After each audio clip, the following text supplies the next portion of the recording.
Well, that's what I was posting for 8:17. All right, I'm going to go ahead and it's 6 o'clock. I'm going to call our meeting to order. It's September 13th, Manitowoc Public School Board of Education meeting. I'd like to start with the Pledge of Allegiance. I pledge allegiance to the flag of the United States of America and to the republic for which it stands, one nation, under God, indivisible, with liberty and justice for all.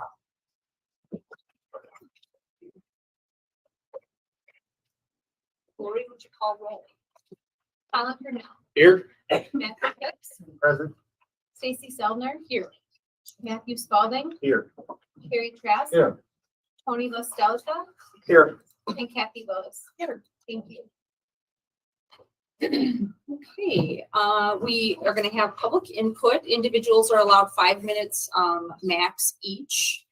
And we're going to start with Lori Williams.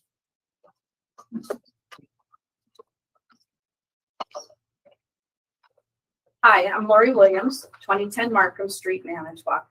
Thank you for your time this evening. The Executive Committee on August 17th voted to take a proposal for a school reform pilot for the Success for All program at Washington and Franklin schools to the full board for approval. This reform model contains an ELA curriculum component. Tonight you'll see that plan on the agenda, and it expands to possibly include Jefferson School. I believe that a number of you ran for the board on platforms that talked about full disclosure to parents about materials that would be used in classrooms. Over 1,300 students and their families could be affected without their input. This seems hypocritical after last summer's curriculum discussions. Additionally, Mr. File talked about those who will be implementing the pilot materials as having skin in the game to increase the feeling of accountability for improving student achievement. I'm wondering if you believe that forcing a program on experienced teachers and administrators without their input is going to create buy-in for implementing this program with fidelity.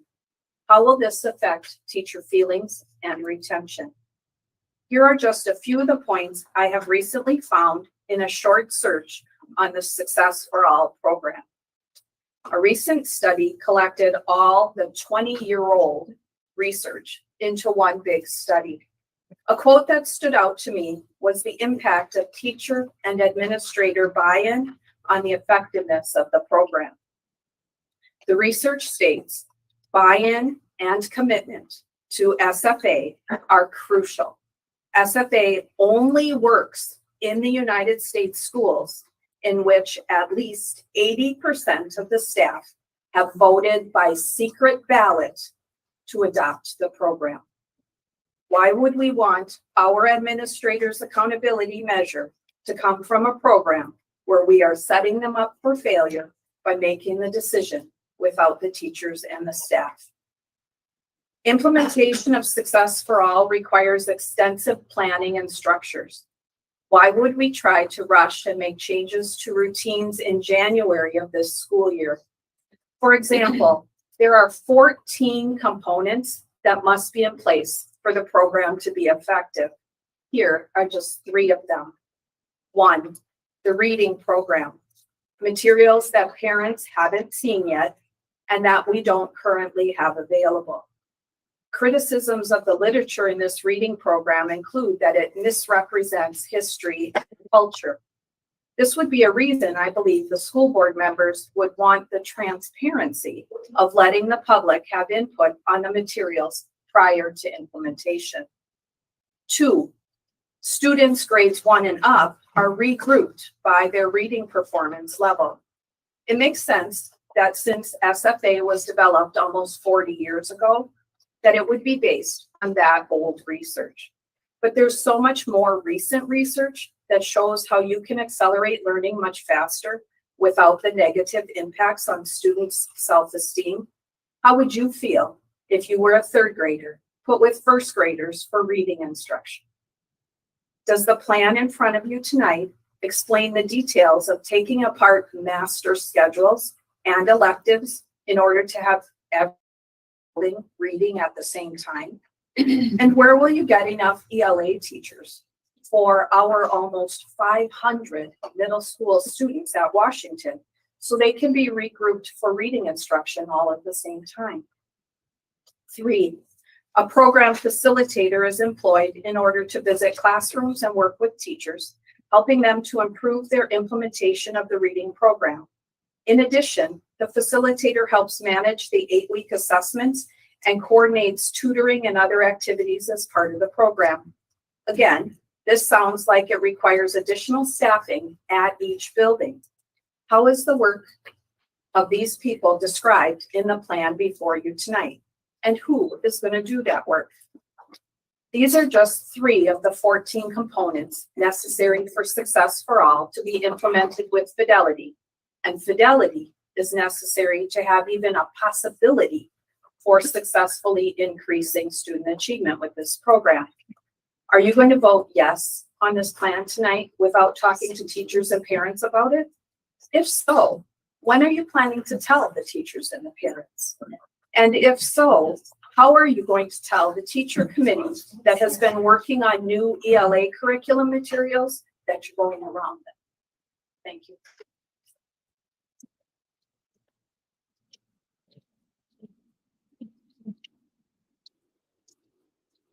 Hey, Lori. The next person is Jason Johnson.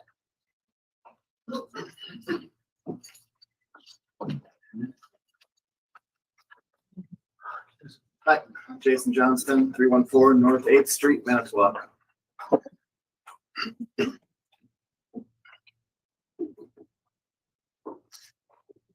Manitowoc Public School District proficiency levels at the end of grade 3 is only 25.6%. Almost 75% of our students are being advanced without reading a grade level. This is a serious problem and one that is likely a major reason why we are not doing well academically, quote unquote. James G. File, Interim Superintendent, in reference to item 6E on today's agenda to actively address these pressing concerns. Now, here's another quote, this time by a previously ousted board member whose name shall remain unspoken in reference to the same proposal. The school board is trying to make too many changes all at once. The staff and the community are not comfortable with any of this. The school board needs to set priorities for the district, and item 6E should not be a priority right now, quote unquote. Let's dissect this position. The school board is trying to make too many changes all at once, quote unquote. Now, this statement originates from a previous majority member directly responsible for shutting down in-classroom, in-person learning for an entire year across our entire district. Too many changes all at once, quote unquote. Indeed. It would appear that improving the aforementioned, excuse me. It would appear that improving the aforementioned 25.6% metric does not, in dissenting opinion relevant to item 6E on today's agenda, warrant timely action. Item 2. The staff and the community are not comfortable with any of this, quote unquote. I don't recall our community holding an election for the office of community spokesperson. But I do remember our community holding an election on April 5th of this year that did actually speak for our community. That did not need to cater to any specific echo chamber in order to feign exaggerated validity, as several organizations within this community attempt. Item 3. Sorry, I got breathe written on top just in case I forget. The school board needs to set priorities for the district, and item 6E should not be a priority right now, quote unquote. What possible foundation could there be to ignorantly and preemptively attack the exploration of viable options to address pressing and core academic achievement concerns? What other options are there? Sit idly by and allow a provenly failing system to further fail our students? Why?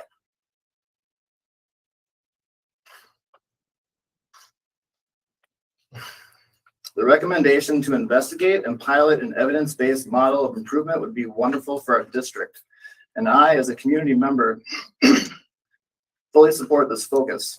Furthermore, I will not pretend to speak for my community, but in an effort to address and embrace stability within our educational community, I very much support a long-term contract for the man taking real steps to implement a genuinely progressive focus on improving the foundations of academic efficacy in our public schools instead of obsessing over trendy and crippling subcultural pandering that has no responsible or respectable place in professional academia.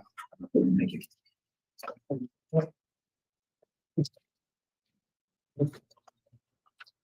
Next I have Don Zimmer.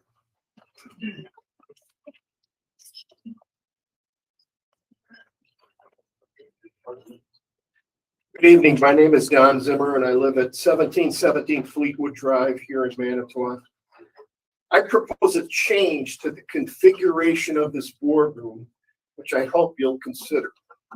My proposal is for anyone giving public input to be positioned such that he or she faces the board members and other staff around them, but also faces members of the public in attendance.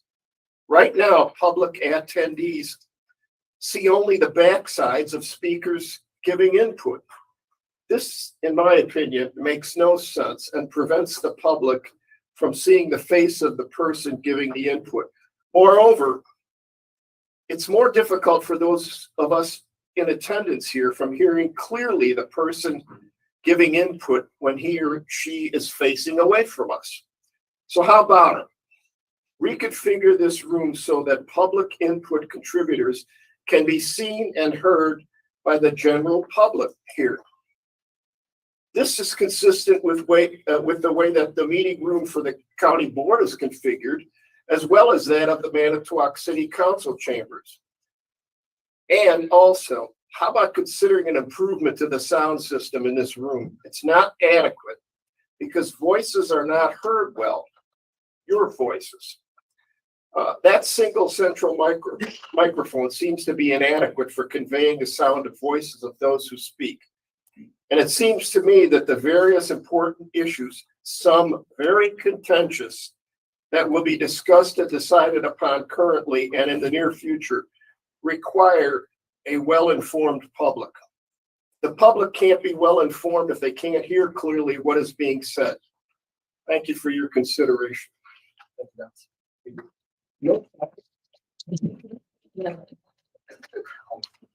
Our next is Christine DeMay.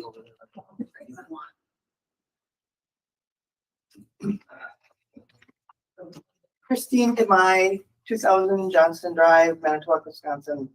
My first issue is not issue, but I want to thank every one of you for doing the jobs you've been doing, because whether you want to admit it or not, we are moving ahead slowly but surely. And thank you all that not just one person is deciding for everybody. Because, yeah, monotonous, mundane. The first issue is we need to get back to the grading system that used to work, where you actually knew whether or not you were passing or not, which as a person that I know has said, 75% is not a B or an A or anything on that order. Kids these days, they need to know if they're succeeding or if they're failing. Because if you're failing, you can get that extra help. If you're succeeding, wonderful. Need extra things, join whatever group you want to join, whether it be athletics or whatever. Just trying to fit all the kids into one category so everybody's like on the same level doing everything is just, it's like putting together glue and not having any originality, no creativity. Anybody who's got really good ideas, a little bit of genius, I mean, it goes nowhere if they don't have that extra support. I know my son was that way, and it was a real devil trying to get any more help for him so that he could continue to move forward. And then next, we need to start teaching both constitutions, please. I've been in so many of the groups where people think that, well, we'll elect the mayor and we'll, do our ambassadors and all this other stuff, our assemblymen, and then they think, run with it. We voted you in, go for it. They don't realize that there are employees. They are there to serve us. We pay their wages. They need to realize that they either follow structure or they're out. It's not that hard to figure out. And the scary part is there's so many people in Manitowoc alone that don't get this. That's part of our job, is keeping on the politicians that politically think they're serving us, which in all reality, I don't see that happening. Okay, back to the trans issue. One of the biggest concerns I and most people with common sense figure is kids should not be making decisions on whether or not they want to be trans. And that, granted, at home, some people may bring it up and encourage it, but that doesn't mean all our kids in school should be focusing on this. We're at school to learn reading, writing, math, common sense, the things that are going to bring us forward in life. Not worrying about our sexual agenda, call me, by my proper pronouns or whatever. I have total respect for any adult that wants to check into this or do it. That you're an adult. You have that freedom. Go for it. And I don't disagree. They need to be treated like human beings, like everybody else. But when you do this with children, this is bottom line child abuse. When you're mutilating kids and you're putting them on blockers to block their hormones, seriously? And they have no evidence or proof what these blockers do. And there are many stories out there about these kids. The parents are they're busier coddling their kids and being their friend than they are being parents. If you're a parent, you're not always going to get along with your kid because, first of all, they're going to want things that is not good for them. And because society says it's good, no, that's not acceptable. Not acceptable at all.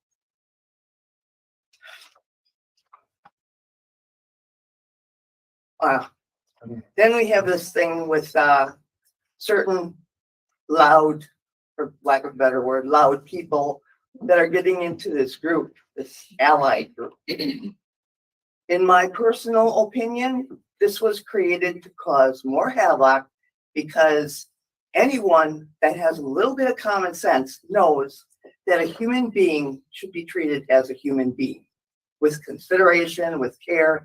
There's nobody out there. That includes the non-trans people, by the way. This doesn't work for just one set of people. The trans people aren't the only ones that get bullied or picked on. This goes for every person that breathes or walks this earth. So you've got your ally group that's supposed to, make sure you treat them like this. Constitution, human rights says right there what you do. It does not take a rocket scientist to tell someone, it's, as Colin said, you don't have to agree on everything.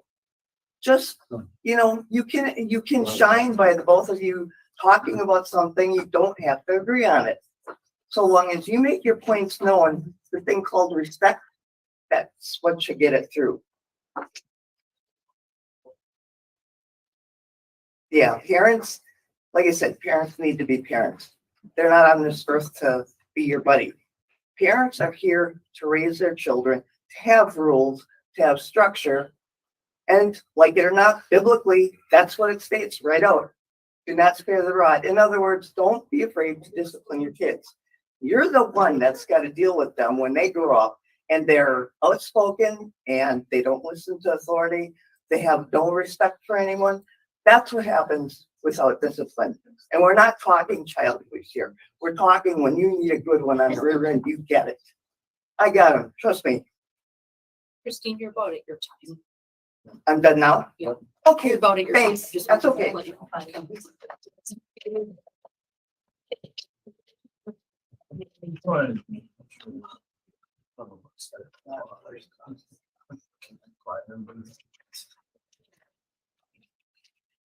Next is Marilyn Wyatt.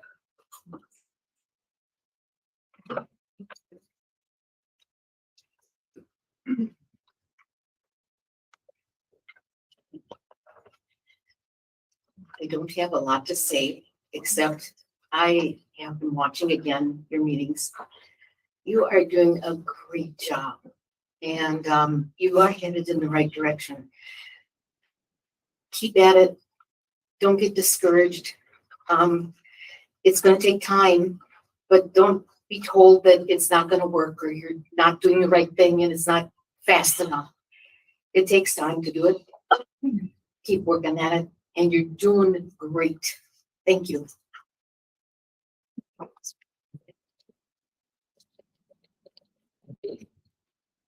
right, and Jean Wire.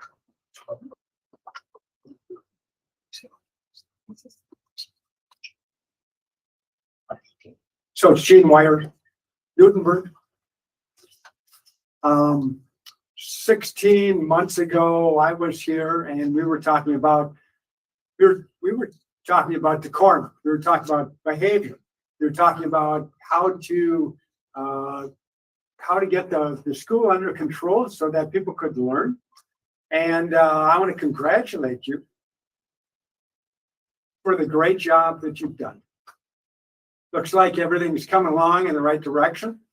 I agree with the comments on you can't hear what's going on the speaker real well, but I have attended virtually a lot of the meetings. And I have to say that there's been remarkable progress. I think that a lot of kudos should go to Kathy Willis. So that's it. Thanks, Jean. Okay, I don't have any other for public input, so I'll close Did that. mine not go through, Stacy? I did not see one for you. It went through. Go ahead, let it go. Why don't you come up and we'll have you fill out one of the forms at the end, just to be sure. Okay? I did not receive it. I checked it until 4:00. Oh, Yeah, go ahead. all right, cool. Please, someone quick. Let's start this. And just state your name and where you're from. Jim Heineke, Manitowoc. So as far as the key fob policy, I'm kind of lost as to why board members were elected by we the people. They go through a background check before they get the fob. I'm not understanding how there's even a threat. It's clear to me, and should be to anybody with common sense, that this board is only interested in getting a quality education for the students. And in my opinion, it's rather disappointing that a group of adults would rather put more time and effort into getting shirts and signs than making sure their own child has a quality education. Speaking of that, I do agree though with the changing of or looking into this new pilot program. There's so many things that are needing attention. I really don't think that adding something else on new would be a good idea. I know I've had a couple different meetings with Principal Tennis, and there came a point where I even asked him, I said, how is it that my son's getting the grades on these assignments that he is? They should all be 0 through 4. And one of them was 1.2, one of them was 0.9. Okay, that doesn't make sense. I never got an answer back. He said he'd look into it. I got no response back. And quite honestly, this standards-based thing seems like a whole bunch of smoke and mirrors to parents. There's a whole lot of confusion about it. So I'm lost. And quickly going back to the key fob thing, if safety really is an issue, why aren't we looking at hiring security for the schools? I know that there's times that the SROs are off. You know, they're off on vacation, what have you. There's nobody there to cover that. So what would happen? If I'm recalling correctly, it's elementary schools that have been targeted most recently. Manitowoc's not gonna wait and be reactive instead of proactive, are we? And the last thing that I wanted to bring up is financial. At the last Building and Grounds Committee meeting, it was brought up that there's a lot of things that need to be repaired or replaced, and there's not any money for that. It's crystal clear to everybody through plenty of advertising that there's all this money available for sign-on bonuses. But now in the Building and Grounds meeting, there was talk of a possible referendum.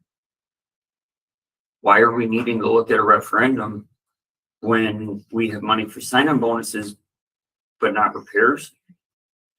Maybe it's time to call up Tony Evers that brags about a $5.8 billion surplus and have him pony up some of this. But that's all I have tonight. Thank you.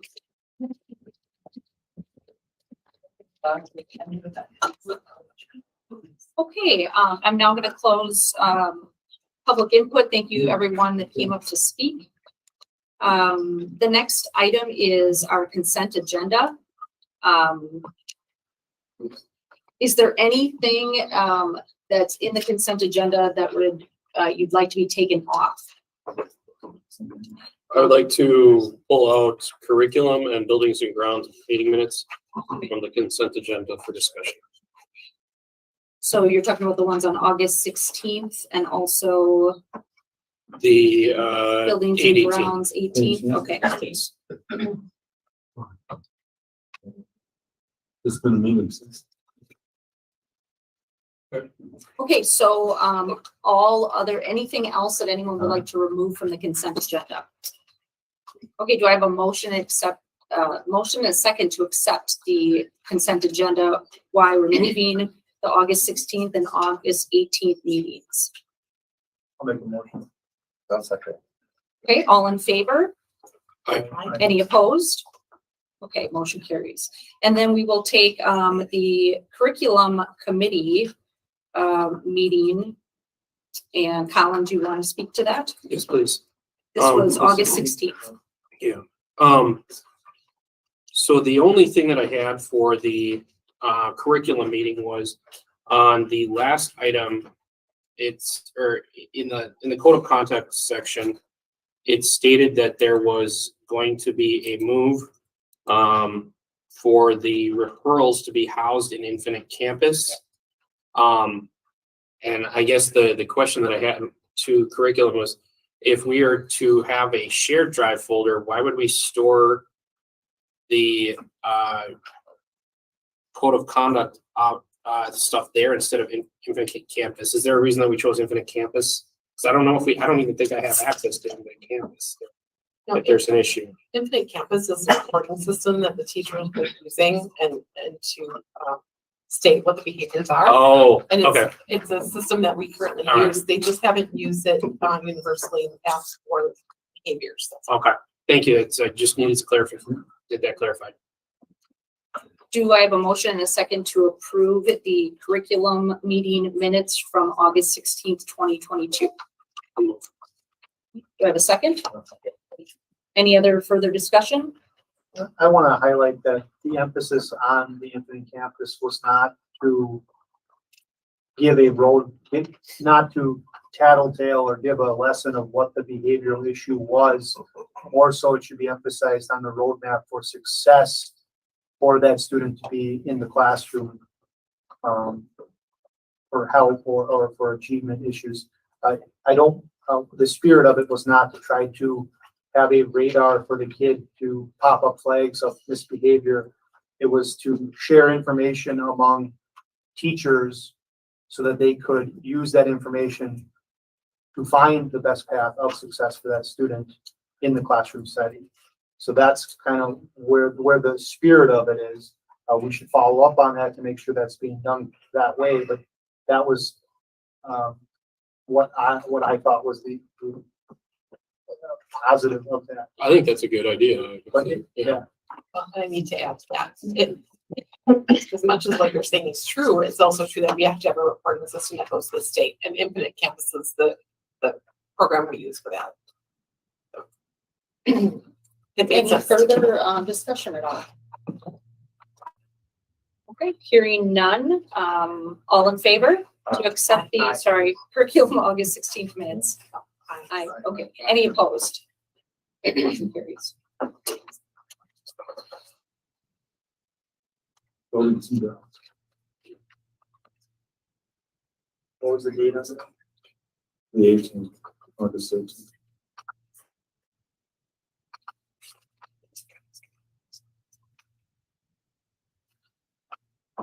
Was it the 18th one? Was it? Yes, it was. Yeah, I'm just. No, we're just clarifying our Oh, agenda, okay. sorry. Okay, the next one was the Buildings and Grounds, August 18th, 2022, meeting minutes. Colin? So the item that I had, in reading, the board, it's due to the property located at South 8th and Columbus. The board at the time declined to sell the parcel. There was thoughts that one reason why it was declined was landowner was to put up a fence, and there were some feelings that would limit visibility. And I guess just wondering, and it sounded like that kind of stifled any movements on that. But I guess the question is to that is, why don't we just have a rider if we're looking to sell it? Why don't we just say that this has to be, you can't put a fence there? You know. Oh, well, yeah, but we have moved on. I missed it. Well, it was in the September 7th meeting. Okay. And a couple things was that we did some work on it and got some factual information that was superseded rumor. And we did talk about things, but the deal is that we didn't have jurisdiction to make that. It was just, it was referred to us by Chris that the sale of property comes under the finance committee. So it got sent to you, So you or it get will it. be We'll be sent to taking you. it. All right. It will be sent to you. And that's sort of where we passed the buck. I appreciate it. Thank you. All legally too. Okay, so do I have a first and a second to approve the Buildings and Grounds meeting minutes from August 18th, 2022? Make the motion. A second. Any further discussion? Okay, all those in favor say aye. Aye. Okay, any opposed? Okay. All right, and that'll close our action that we need to do on our minutes. So we're going to go to the report of the superintendent, and the first is the payment of vouchers. Do I have a first and a second I need a first and a second motion to approve the vouchers. Make a motion. I had some questions on that.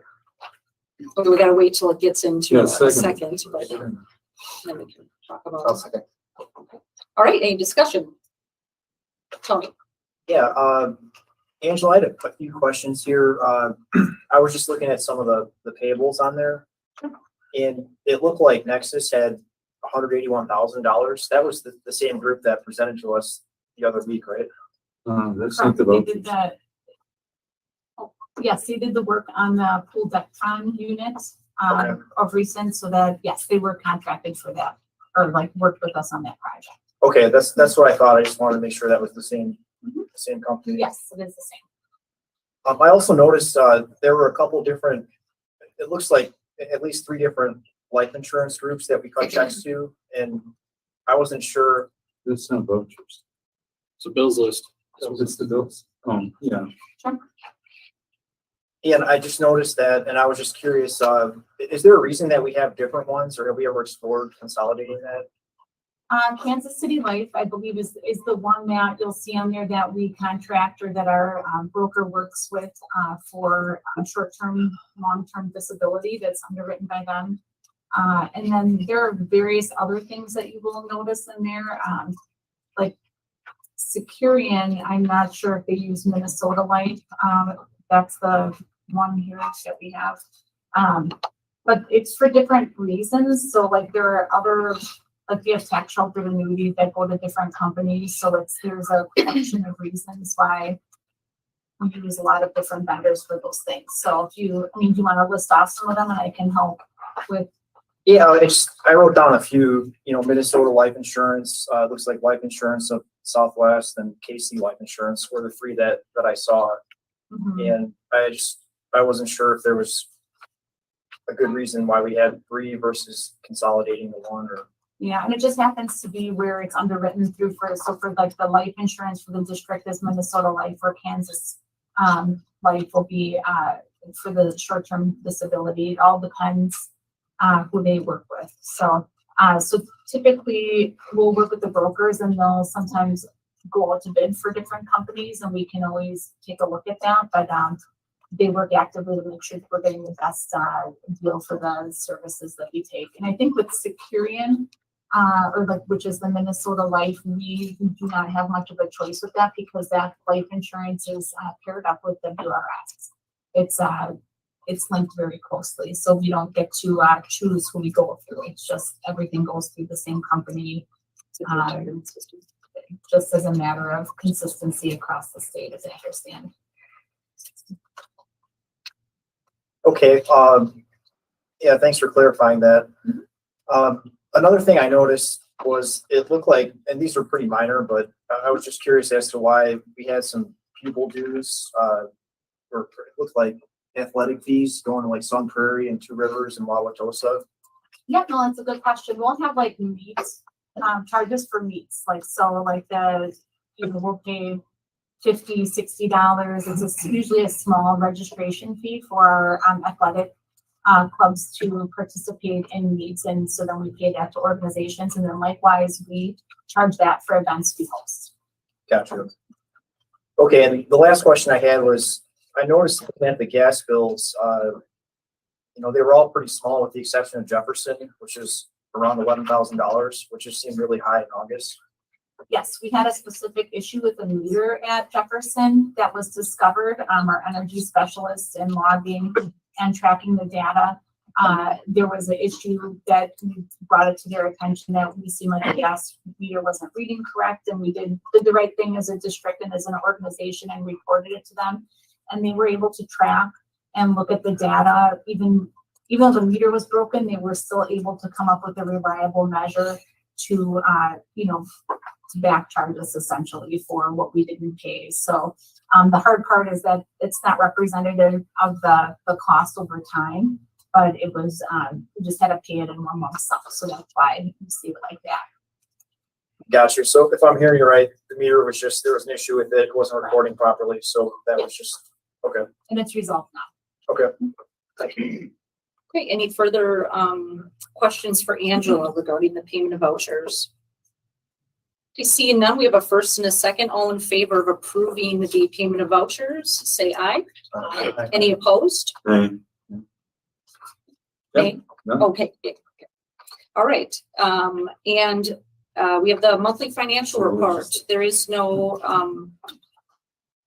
motion or approval for this, but was there anything, Angela, you want to highlight on our financials? Yeah, just a couple quick notes. At this point in the year, during the month of August, we taken a lot of revenues that really technically get logged to the previous year. So on some of the charts, you'll see like it's negative just due to that, or just money that we have receivables that we're waiting on payment. We do a lot of work in the month of August as we work through audit items where we just log receivables, and there's usually like 3 to 4 weeks before we get reimbursed from the state. So that's why you'll see an imbalance of revenues versus expenditures over that time. And then I did want to note, just there was a reminder note, but I haven't really given information to the board regarding this. With our Skybird transition, we go live on January 1st, 2023. There's going to be a lot more information coming out in the next month or so about the finer details, because we're getting at to that point in our journey. What's going to happen is we will stop processing out of Alio December 31st, like at the last, business day of the month. And then we will start processing out of the new system January 1st. But it's going to take 2 to 3 months for them to migrate all of the historical information from the beginning of the fiscal year over, So we'll be able to, perhaps give like a month snapshot of what we've spent in a month, but to give an accurate report in relation to the full budget, we just won't be able to do that well until all of the history is migrated over. So I just thought I'd tell you early, so I'm just gentle reminders every month will be on there, just so that we're not caught off guard. It's just a part of the process and a positive thing overall. So. Excuse me, about how long is that migration period? They said 2 to 3 months. It's going to depend upon how, the initial, processing goes in district, and lined up that they're going to support us really well through it. So, fingers crossed. I'd rather say, you might be able to get your reports in March. So that'd be the goal. So just trying to be conservative on my estimates. So. Can you still run reports out of the old system if we had to get Yes. your, okay. So like in January, we will be able to provide financials for December. But in February, we won't be able to run reports. We'll be able to run reports for January activity, and like we'll be able to do the payment of vouchers in a different form. But we won't be able to say like up to date, Year to at this date, point in the fiscal year, this is where we're at. So, so just wanted to give you advance warning, so you and cut off guard. Great, thank you. You're welcome. Any questions for Angela at all? Okay, personnel report. Colin, are you okay taking these together? You want to separate? Okay. All right, so we have 2 personnel reports. The personnel report and the personnel report addendum. And I need a motion and a second to approve those. Motion.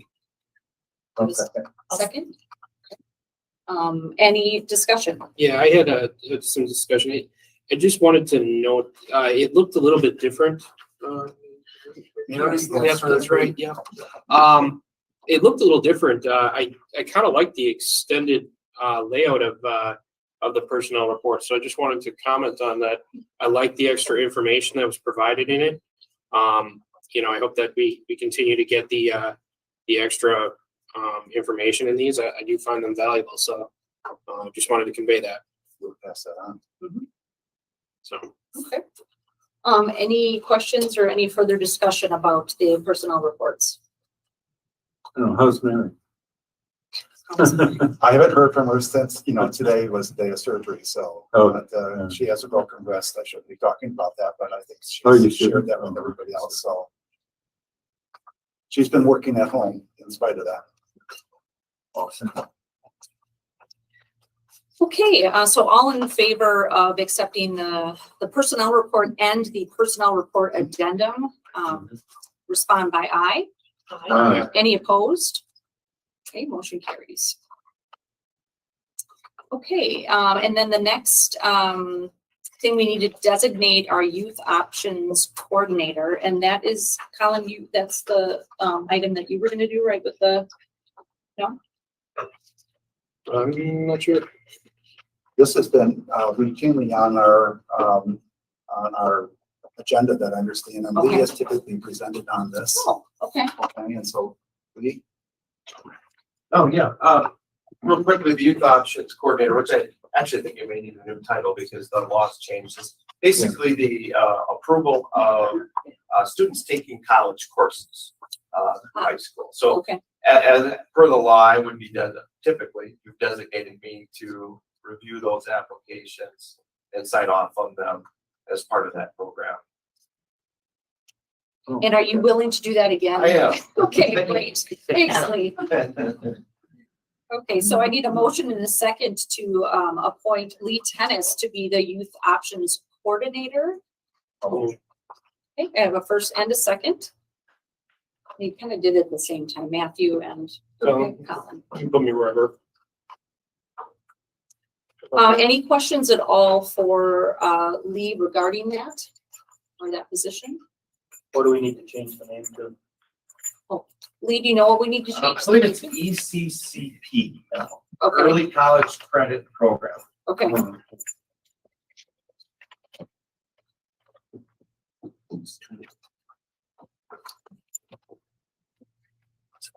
Okay. All right. Any other questions? Okay, so all in favor of appointing Lee Tennis to that position, say aye. Aye. Any opposed? Okay, motion carries. Congratulations, Lee. Thank you.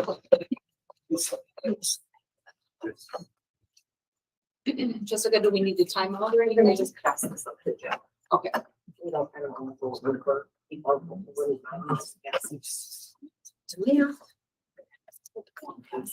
I'll reach on the other end there.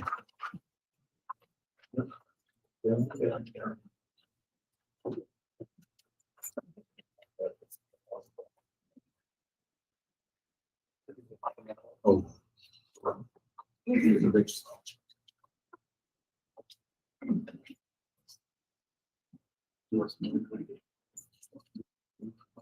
No. Just waiting for our technology here.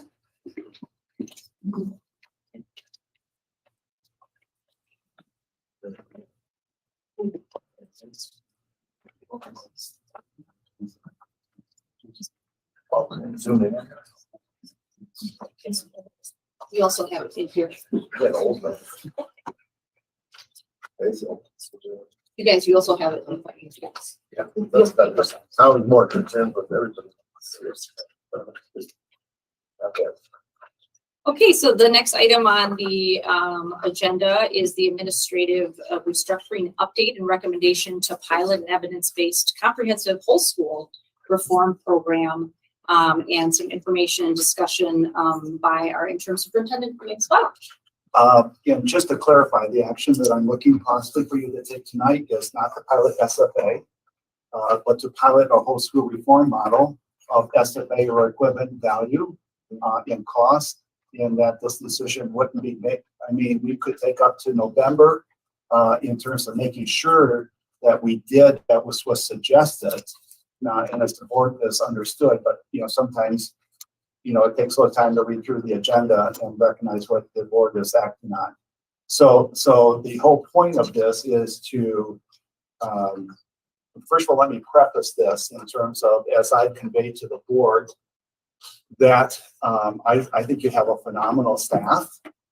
Okay, it's incredible, both from central office to principals to most definitely the teachers. I have the opportunity to work with the MEA president and look and talk with the building reps, and I've also had an opportunity to sit on the ad hoc group, and I'm just blown away even when retired teachers come out. So there is nothing but kudos for our staff.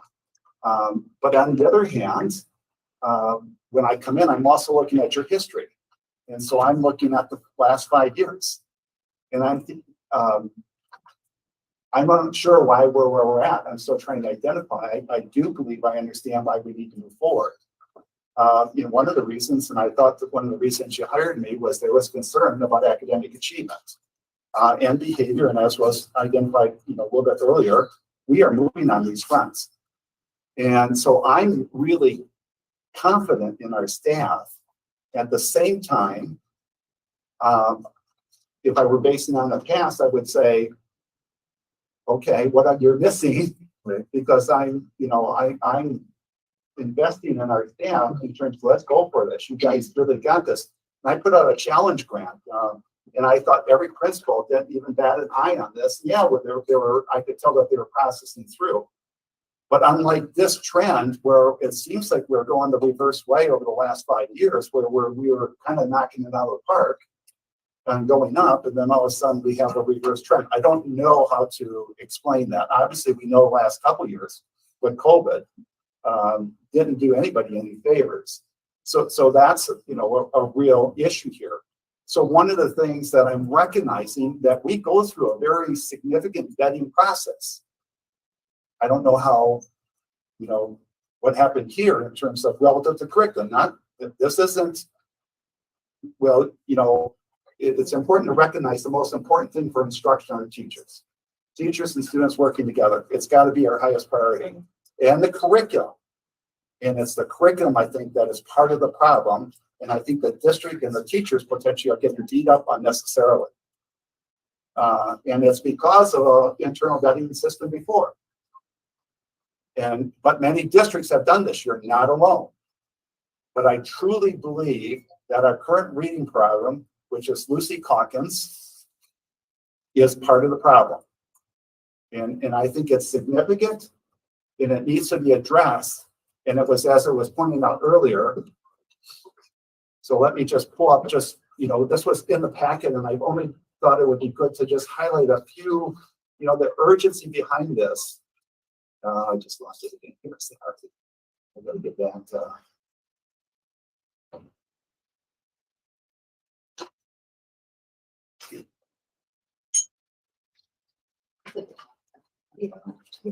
I want to get to some of the other ones. Let's see here.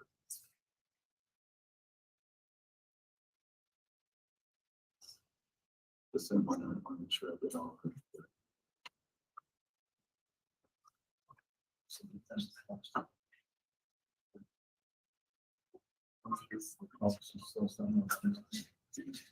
You haven't do that.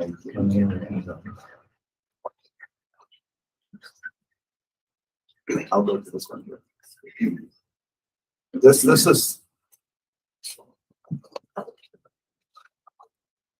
was in your packet. This is concerning to me that it's so important that kids are reading by grade level. The references made is that you learn to read through grade 3, and then you read to learn after grade 3. So reading proficiency is critical for the future success of our children. And this was the reference that was mentioned, before, that I piloted on, which I think goes back, and then I gave you information regarding what's out there regarding the science of reading and the criticisms even for Lucy Calkins. And that is currently our reading program. And I'm saying, okay, we are obviously trying to vet this information, okay? And so one of the things that I'm saying, well, I believe we're going in the right direction. I believe we went through this process and adapted a really good math curriculum. I mean, we still have to see the results from there, but I'm just getting really good positive comments. So this internal vetting is really critical. But you have to understand, way beyond us, there's national vetting that's going on, where people have looked at in terms of what are successful schools doing.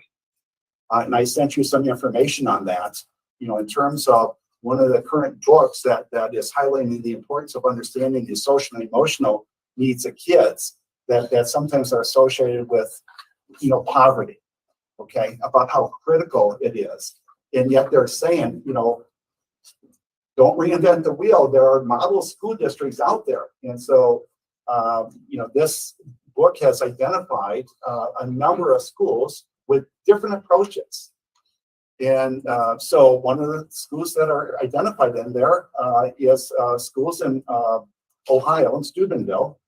And it was recognized that they're just knocking out of the park. And they were a really strong middle class community with steel mills, and very strong. And then the steel mills closed. And then that poverty really went up, and they really have some challenges. They're at the top of they're recognized all over the country because of what they've done. And they contributed a lot of that to the SFA platform, because it's just not, it's got a strong literacy base. It does have 90-minute reading blocks, but if you stop to think, it makes sense, versus sometimes these new theories that are thrown at us, like whole language and new math. To the extent we discussed this a little bit about before, in terms of recognizing what's tried and proven over a period of time instead of the new fad. And so they are, Success for All has been in 30 years. And here's the school district that's highlighted currently because of their success. And so that's just one model and one opportunity. But we do really need to vet this. Even though it's been done in many ways for you at a much larger scale, I'll have to identify, but in your book, you will see the U.S. government with President Obama gave $50 million to SFA to try to double the number of schools using it, because the whole school system was important. In that school system, they wanted to have twice as many school districts using it. And so they did add, but so these are some of the business roundtable, Caterpillar, other major businesses that joined the business roundtable are recognizing they're getting illiterate employees in. They're getting people that aren't good in science, math, and the STEM. And so they had a number of different areas, including literacy, and they hired researchers. Tell us what we need to promote. What did they select? Success for all. Again, we're not making a decision on that tonight. I'm just saying there are models out there that are proven in schools. And Jim, this is our data. This is our This is data. Manitowoc. So even grade 11.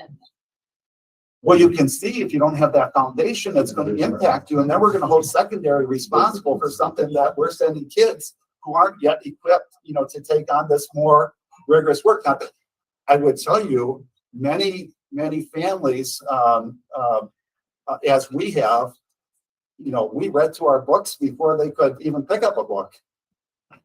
Some families don't have books in their home. It doesn't mean that those kids aren't capable. They could exceed anybody. But if they start behind, what are we going to do, to help them just get caught up? I mean, so there's a lot to consider, but I feel very strongly about what we're doing. I feel very strongly about what our review group, as was mentioned. My only frustration or concern was, again, which made me go here, one of the curriculums that we're looking at, possibly continuing, is Lucy Clotkins. So are you saying there's already a review group? There is a review group, and I'm promoting this. Now, and they're going to be recommended not, for all the other schools outside of Pot. I'm just saying there's already systems out there totally vetted and tested. And I'm thinking, what happens if we do our own research? They should be probably close to parallel, because we're going to try to put best practice in place, throughout. We're trying to discipline. You will notice when you research out Success for All and some of these other models, they consider that as part of the system. So Success for All engages their whole school community, to be involved in this. And so there will be an attendance committee, there will be a parent committee, because they recognize how important it is, but it's all integrated. It's already integrated. So that's where I think it's worthy of your consideration in terms of what else is out there, but not just reading. Jim, what is the structure? Who on our team is looking at the EL data and curriculum? Well, Pam heads this up, with our instructional leaders, and I don't know who exactly is on, but I just know that, my sense is that, and they presented before, an update. I mean, they presented this information. We may not have registered, we may not have drawn attention to it, but we need to highlight this, and, even publicly, to the extent that this is urgent, because every time a kid misses a grade where they're not at grade level, proficient at reading, it's just going to get harder. So this is critical, and I trust and really believe in what our staff is doing. But I'm just suggesting, I could have made this statement 5 years ago, and we're at today, because I do know that you've hired just excellent people. You have so much to offer. Manitowoc Public Schools should be, the top of schools in the state of Wisconsin. I mean, we have that capacity. And I would, I have another one, and I showed you, but we're low funded. Revenue might be part of the problem. I mean, that's why you heard the comment of Evers. I mean, there's more here. But you would notice on what I showed you with that scattergram is that there's a lot of people throwing money at it, but they don't have results either. Now, that's a different trend that I saw years back. The trend was kind of going up from low-funded, low-performing to high-funded, high-performing with outliers. I do have this in your packet. I just, unfortunately, I'll get it back here just a second. I'll pull that up. You can comment, to the extent that there's other things that board members want to share. Jason, do you know how long we've been talking about a new curriculum by chance for the ELA? Yes. Pam Lensmeyer, Jen Schultz, the K-12 literacy guru, began some discussions about the future of ELA, I believe, at the turn of the semester last year. And some of that very data that we're looking at now was part of that and a survey of all elementary and middle school staff. Going to the curriculum committee, I don't know which month it was. Okay. And so there's a team that has met before the end of this, end of last school year. I believe they connected over the summer. I know they connected last week, and they will be looking at the resources similar to Bridges, how we vetted those against their standards, and make a recommendation that we brought it forward to the curriculum. Okay. The timeline is really to have the identification of the preferred resource by the turn of the semester, do some learning as a K-8 learning institution about that resource, and I believe they're really thinking about implementing that resource next year. Okay. Thank you. You welcome. One of the things that I noticed when I read this book, because I actually did read the book, is that each one of those schools and success stories was coming from a different point of disadvantage. I mean, when they all started off, there was all different situations. And each one, like he said, took a different approach to this. But it was a definite success built on the base that everybody was really really pushing for the success of the students. I mean, everybody was on the same page. And they were, and that's the only thing that they wanted. But it did come from a situation no different than what we're in, and we're in a tight situation. But everybody has that different aspect, different area. Manitowoc's different than, any places in Minnesota or California or Florida or whatever it may be. So we all have different things that we have to work on, but they all stuck to it and turned it into a success. And it's just a great thing to read, to be honest with you. I think that's why we hear and see so For many of those of you these in supports the- from literacy experts. The book that Yeah. Matthew's referring to is this turning high poverty schools into high performance schools. Right.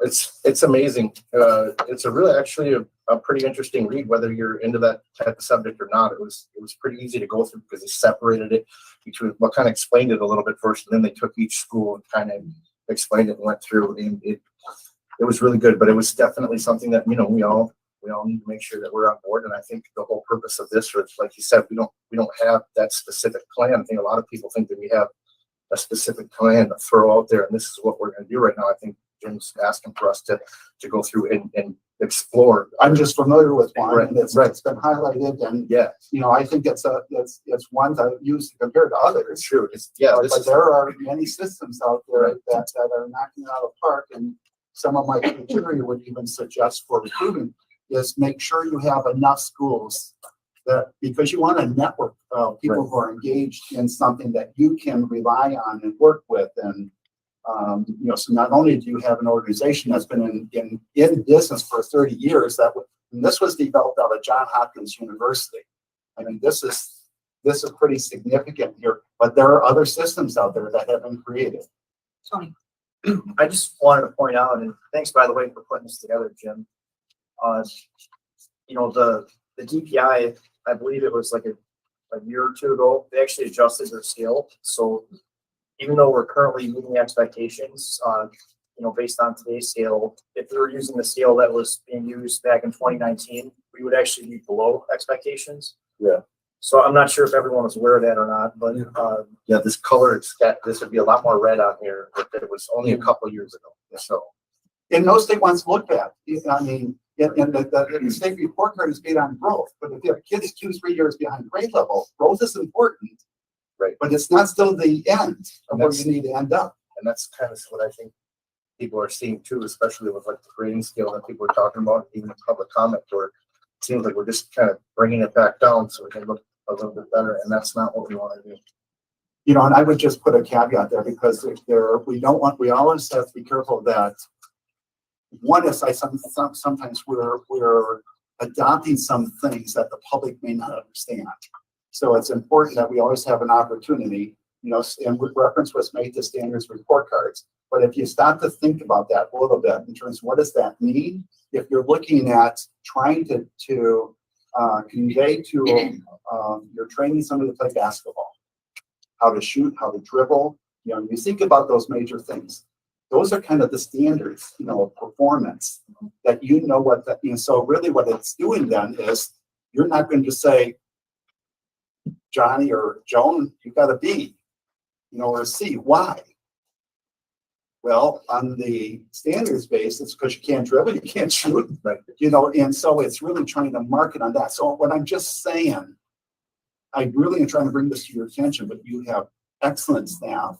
There's good reasons why they're considering some things. That doesn't mean that you don't need to challenge it and question it, but you do need to have deeper understanding. I just put that caveat in there because we don't want to jump to conclusions without having an opportunity to learn.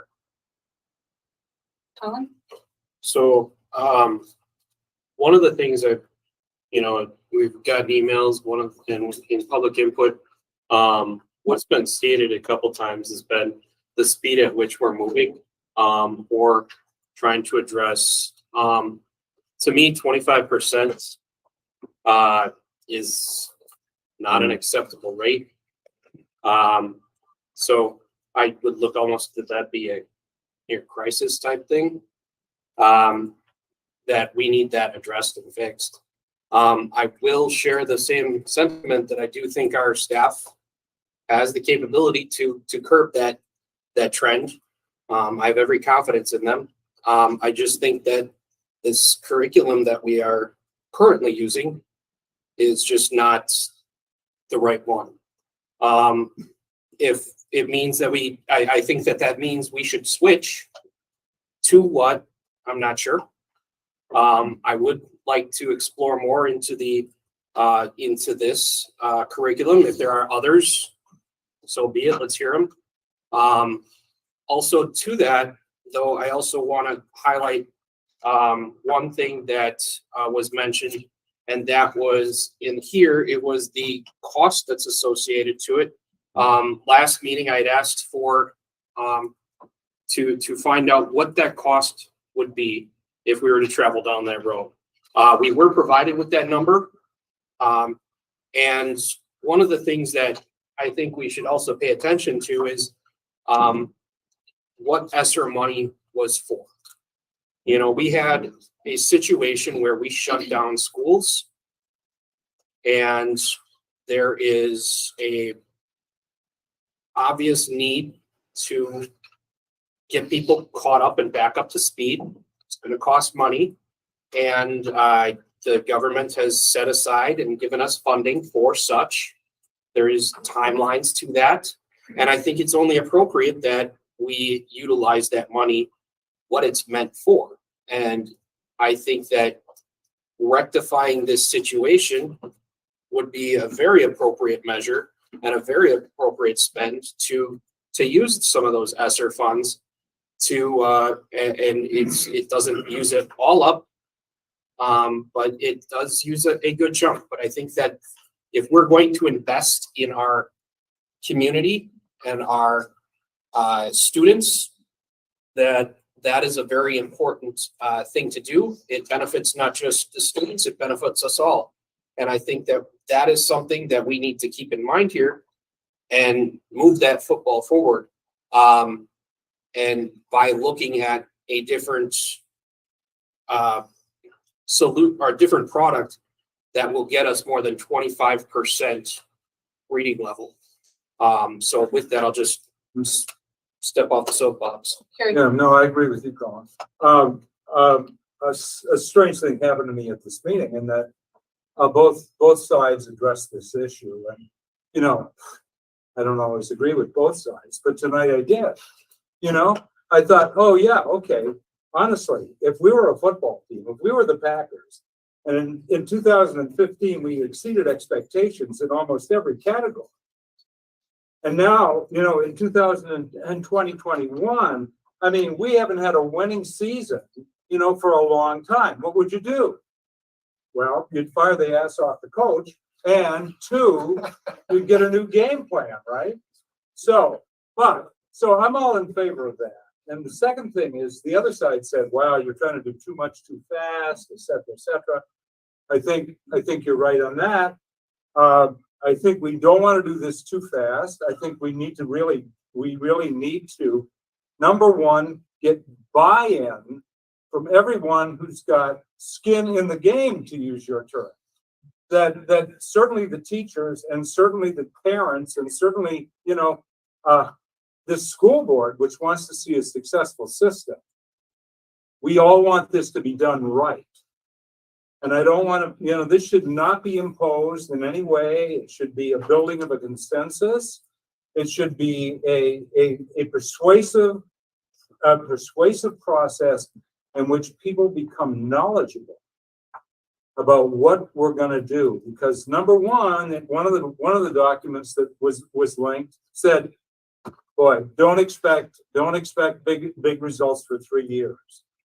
Don't expect big results in middle school, upper middle school, and the high school for 5 years. So what we're doing is we're certainly spending money, but we have to commit to a long-term, workable game plan, to use that analogy again, that people are committed to. Not just majority of this board, but people in the whole system. This has to be a collaborative process that works for all the kids, not just now, but for all the kids in the future. You helped circus something that was really important, and that was Dr. Williams had indicated, my reference to skin in the game. That wasn't about our teachers in our schools. That was central office, including me. That was a statement that some people don't understand what we're doing here. And yet I've seen great work. I'm not talking about myself. I'm talking about the central administration team. And I'm talking about the principals. They are doing great, but it's really central office in terms of, and I've seen them meeting with mentors and their new teachers. And I'm blown away about what the connection is. And yet in talking with teachers in the larger group setting that I had, it was like, we don't know what to do. So obviously we haven't connected with everybody. And so the skin in the game was referring to me and my staff of just needing to increase our presence for more people. They're doing good work. They're doing great work because I've seen that, but people don't necessarily we're not connected with everybody because there's a feeling out there, that what do you do? And I'm trying to make that more visible. Matthew? As far as, add a little twist to your skin in the game, because I understand that you do, and I totally understand your way of using it, but I also want to make sure that everybody remembers, my daughter goes to Washington. It's one of these schools we were talking about, piloting, and I want nothing more than to make sure that she has a great education. So I would like to add that maybe I have a little skin in the game as well too.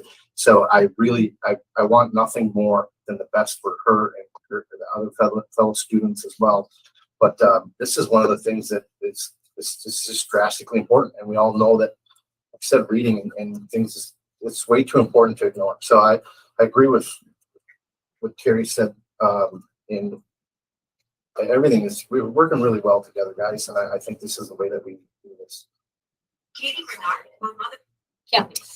I just kind of wanted to address some things that have been said by the public and that we've talked about here on the board, and that is, first of all, what is too fast, and what are too many changes? First of all, we have third and fourth graders who are at like 25% reading level. Can we move too fast for them? I mean, really? Are we going to wait 2 more years and then they get to like be at the upper elementary before we do something for them? I'll just think, get a grip. Now is the time we should be moving on this. And I'm almost shaking inside because it's really how I feel. I feel very strongly about this. We cannot move too fast for those kids.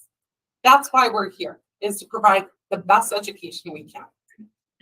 That's not too fast. Wait, sorry, I'm on my soapbox now. So too many changes. What have we done? We had a superintendent who chose to leave. We brought in somebody new. That's a change that was beyond our control. We are coming up with a strategic plan that takes time, and you will all be part of that. That's going to be a while, but we're moving on it because we need to do that in this district.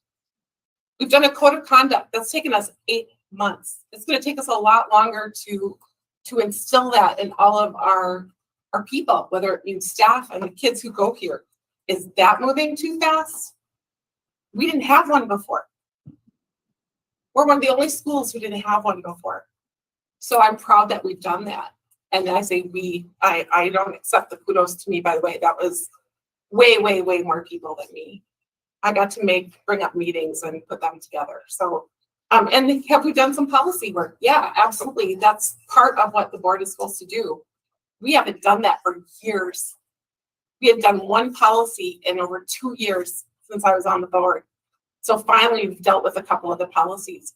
Are these things too many changes and being too fast? I would not agree with a single person who says that. Done with my soapbox. Thank you.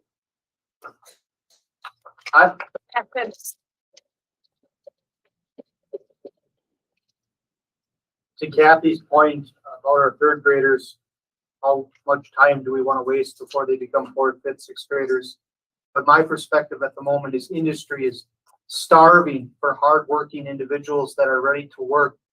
We have positions every single place in Manitowoc in our community that need to be filled by competent employees. We cannot hire enough people to do the jobs we have right now. I feel that our community is on life support on how we're filling these positions. You cannot drive down Dewey Street or Vebon or any other street in Manitowoc and not see a health wanted sign. Now, if we can produce young men and women that are prepared for that workforce, that can read and write, we can be successful in a community. So do we think that we are moving too fast? I don't think we're moving too fast. I understand we have to do it right. But if you look at Lucy Calkins and how much money we're going to spend if we renew it, it doesn't make any sense that we're going to renew it if we're going to spend the money on something that's not working. So I just want to be a little bit of common sense here. Our superintendent has presented some information, which we've already had the information in previous board members that we have a problem.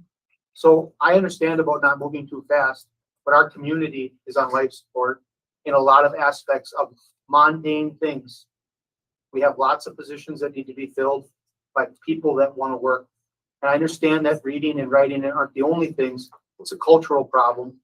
However, if we can get the people that are prepared, maybe they can do a couple more tasks than just the ones that they're originally doing, because we're all getting stretched thin.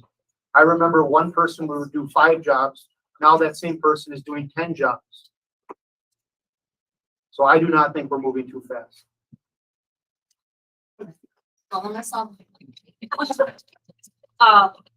of the things too, I just want to say about a couple things about our results are that, you know, we've been kicking this can down the road for 5 years. And the other thing is, I think we've blamed teachers. And I know that this board has been criticized that we don't like teachers and we don't like administrators. You cannot tell me that there's one teacher, one administrator, one principal that can look at those results and say that that's where they want to be. I think everyone scratches their head and says, how on earth did we get here? And I think that's where, Mr. File looks at and says, how did you get here? Because we do have great teachers. It's just, we were once the powerhouse in this state, and we can be there again. And if it has to be that it was, and it's no fault of, one person picked a curriculum long ago. Lots of people went to Lucy Calkins. Lots of people. And if you look at the literature, there are lots of references to Lucy Calkins about it not being effective. And so what we're looking at is what can we do? So today isn't about us, the possible action on here of saying we're picking SFA, but our school has looked at this. We have a committee looking at this, and they're going to bring their thoughts forward too. This is one idea. And when we looked for, I shouldn't even say when we hired, when we set out to establish who we wanted as an interim superintendent, we had a couple main goals. One of them was discipline. And he's helped us do that, but we started it before. And thanks to the previous board for getting that started. We also, yeah, absolutely should applaud to that. Because they did. And I'll tell you, I sat here and they had beaten up their heads because they had talked about discipline for many years being on the board as well. And then the other thing we wanted was achievement. Because we all know that that's huge. And so again, I just want everyone to realize that we're not voting on SFA tonight, but we're getting the sort of information out to you of what we're looking at, what our leaders are already doing, and where we need to go. The third thing that we asked, and this was developed prior, it wasn't, Mr. File, it was this team up here looking at an interim superintendent, and we said, we do not want a placeholder.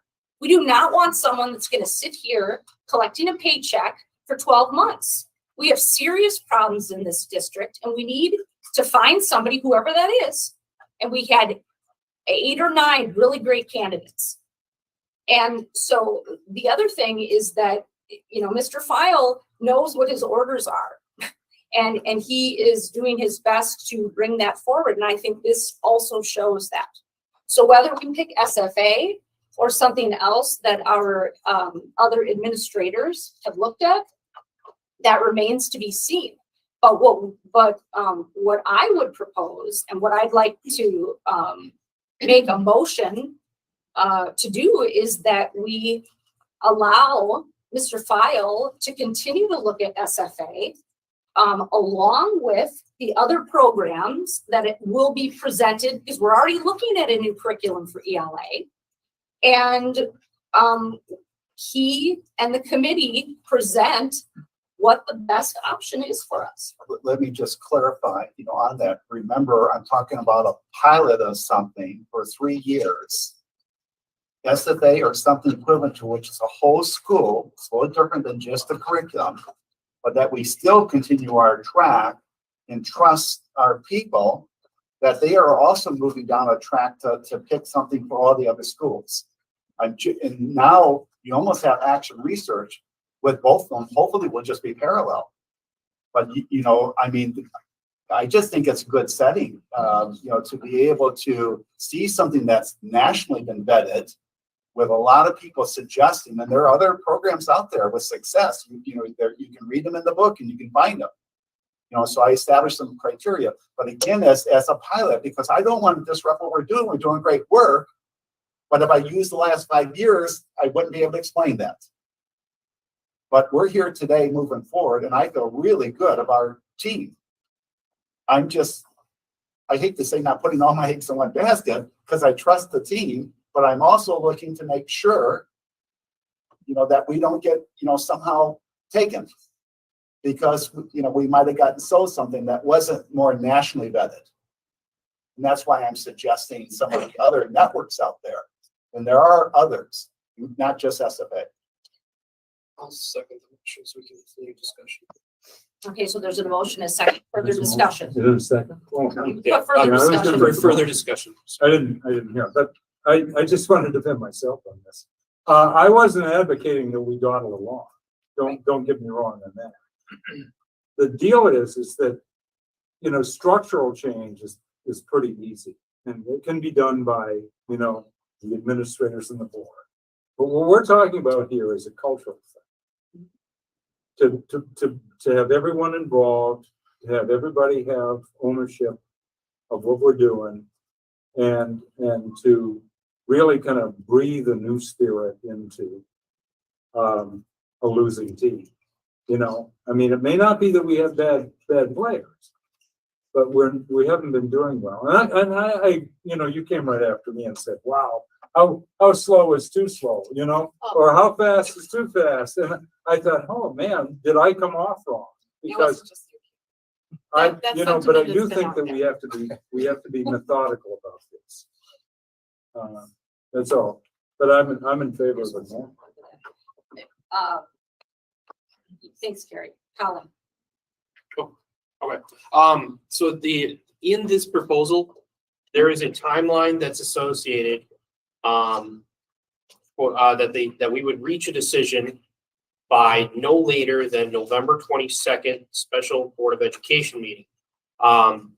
You know, ideally, it'd be sooner, but I do think we should have at least some sort of benchmark or target to have this, you know, to have this put together and put this in place to address this. I do agree that, you know, our time, you know, we do need to act swiftly and we respond accordingly. I mean, I'm pretty sure Matt over there would definitely, you know, his kids you want the best education for your kid, right? So, and all parents do, including the teachers. So I think that we should try and have this November 22nd as a targeted timeline to implement a curriculum that responds to the 25% reading level. Let me offer another just clarification. Yeah. I see that our decision is for implementing next year. However, if we know we're going to be implementing next year and you can start training earlier and you can start preparing, maybe you implement some component part. It's just opposite of what we heard at the beginning that was misunderstood. And I just assume responsibility for maybe not getting this out to everybody so that they could have seen what was on the agenda. So it's not rushing it. And the other hand, though, is anything we can start sooner, the better. And again, you know, I've talked to 2 principals. I haven't talked to the third one. It's just that there's ESSER funds. When they're gone, they're gone. So we have an opportunity. That's why I threw out possibly 3 schools. I mean, I'd love to have, if anybody else wanted to pursue that, I would be open. It would be more a challenge for, you know, where would the resources come? But again, I think our people have demonstrated, like with the math curriculum, we know what to do. It's just, you know, it's a slow process. You know, but again, if I were to weigh some things from the last 5 years, I wouldn't be able to explain why. And so I just know what I see, and what I see is good, except for that curriculum. Tony. Jim, thanks for bringing that up. Can you speak a little bit more to the ESSER funds and, you know, the window we have to use that money? Yeah, so first of all, there's a lot of ESSER funds that we received. And this last one, though, they said 1.5 million to Manitowoc Public Schools. You need to use this on evidence-based, because they're recognizing kids are behind. They've been trying to do this for the longest time. We don't want to throw money at it. Show us the evidence. That's why the feds gave $50 million to SFA. They know what good practice is. Okay. So 1.5 million, we've already earmarked about, even though we can change things. Okay. We have the flexibility to do it, but we've used about 750,000 of that. And we still have 750,000 that we haven't earmarked. So we have funds. That's the other urgency, you know, of leveraging that to potentially jumpstart us. But at the same time, again, I'm talking about a parallel track here, because I believe what we're doing, and that we have attempted to work and change that quarter, whatever that past was, to do something differently moving forward. You know, I strongly believe in it, but I can't explain the past. I can only work now and moving forward. So just to clarify then, it sounds like we already have the funds to do this. It's just a matter of what are you going to use it on? Right. So we wouldn't have to come up with new money. Right. So this isn't like going out to the taxpayers. This has been earmarked to try to help schools get schools back in the game. Thank you. Just kind of like a fly on the wall, if somebody wasn't here from maybe the last 20 meetings, could you kind of just review quickly what your kind of proposal is in layman's terms, in like less than 5 minutes? Yeah, you know, not to me. People. Yeah, you know, so essentially, it's a recognition, first of all, that our kids are missing something very important. That's the ability to read by grade 3. And so there is an urgency here. I think we are doing great work to move forward, as we have on some other curriculum areas like math, for doing the textbook. But I think it's a whole school system, you know, that everything has to come together in terms of working, not just literacy, not just math, but how we take care of behavior. There's a character education built into this curriculum. It recognizes the importance about how kids behave and how they're engaged. So it was suggesting that it's more than just a single curriculum. It's really how a school operates. And we have been working to put this out there, but there's schools who already demonstrated best practice of how it's assembled. So, sometimes I'll say, we gotta be careful we don't work and spend all the time reinventing the wheel. It's not on a particular curriculum, it's how it's all assembled. Success for all is an example of how it's all assembled. And we're doing a lot of that now. Have we assembled and connected it all? We still are working on that. What's the motion on the table? Yeah, what is the motion? Can I also Sure, sorry. go just quickly through some of these other slides? I've indicated, for example, was in the package, and I pulled some out. We could have a revenue problem, and we've discussed this. Is the state problem? Is it an equitable system? We're working on that. But it's important to recognize you don't just throw money up because the people in the top left quadrant are not doing well, and you just, that's where we just threw more money at it. Really, a lot of people would suggest it's the upper right-hand quadrant. Really, where you'd want to look to benchmark is in that far right lower quadrant, in terms of really leveraging what resources you have for a far greater return. But you can see where we're positioned.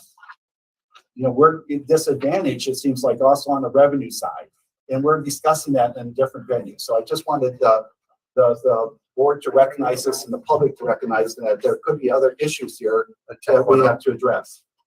Oh, there you go. Okay. And that is the role.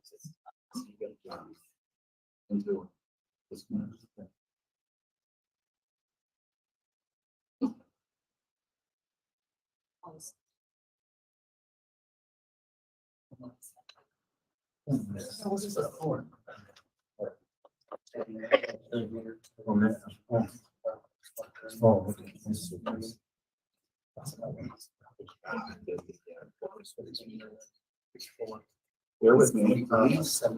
You're okay, Jim. We're fine.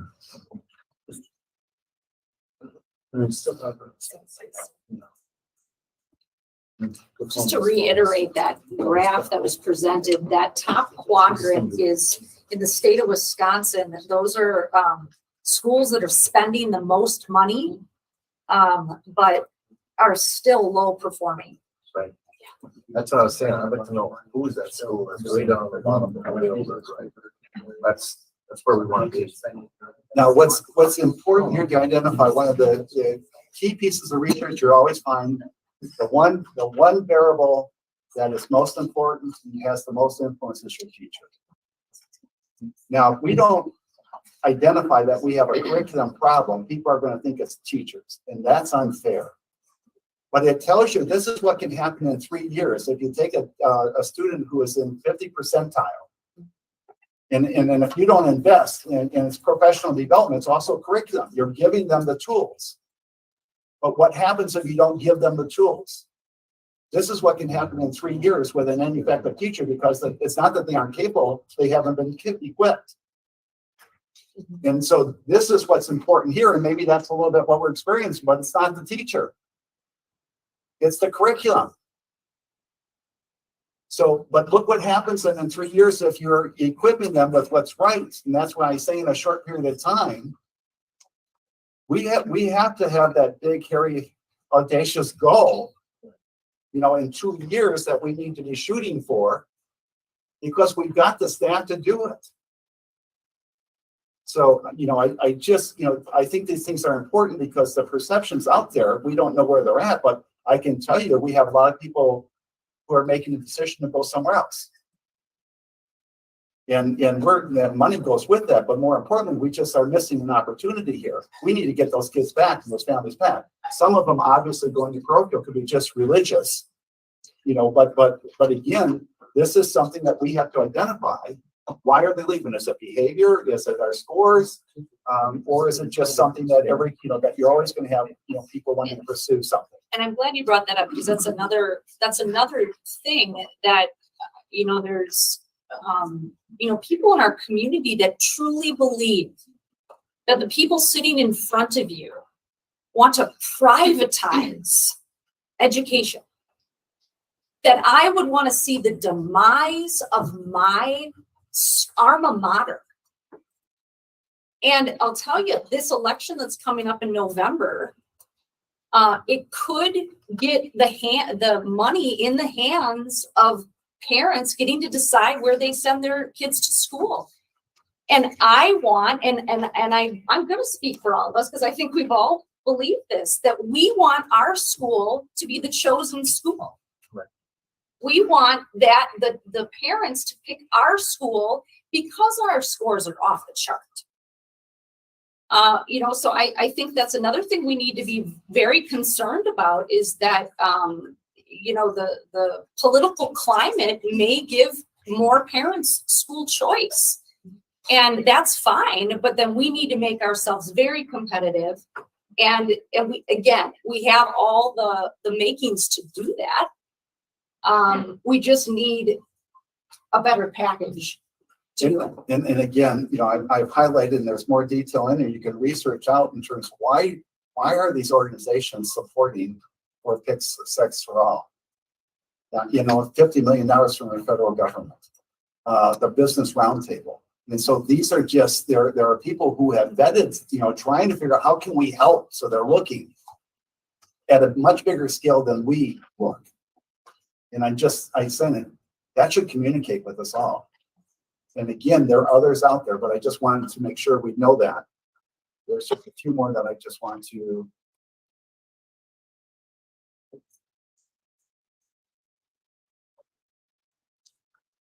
So, with that, is there a, you know, there's a $50 million expansion grant, and then there's a turnaround school funding from the Department of Education. Are some of these monies still able to be drafted from the feds? That money was from before. That was through a They don't even, everybody already. There's always sometimes money coming in. That's ESSER funds. Mm-hmm. That's the new thing. And all of a sudden they're recognizing they're not getting the results. So the wave of that money was spend it on something that's scientifically proven. Mm-hmm.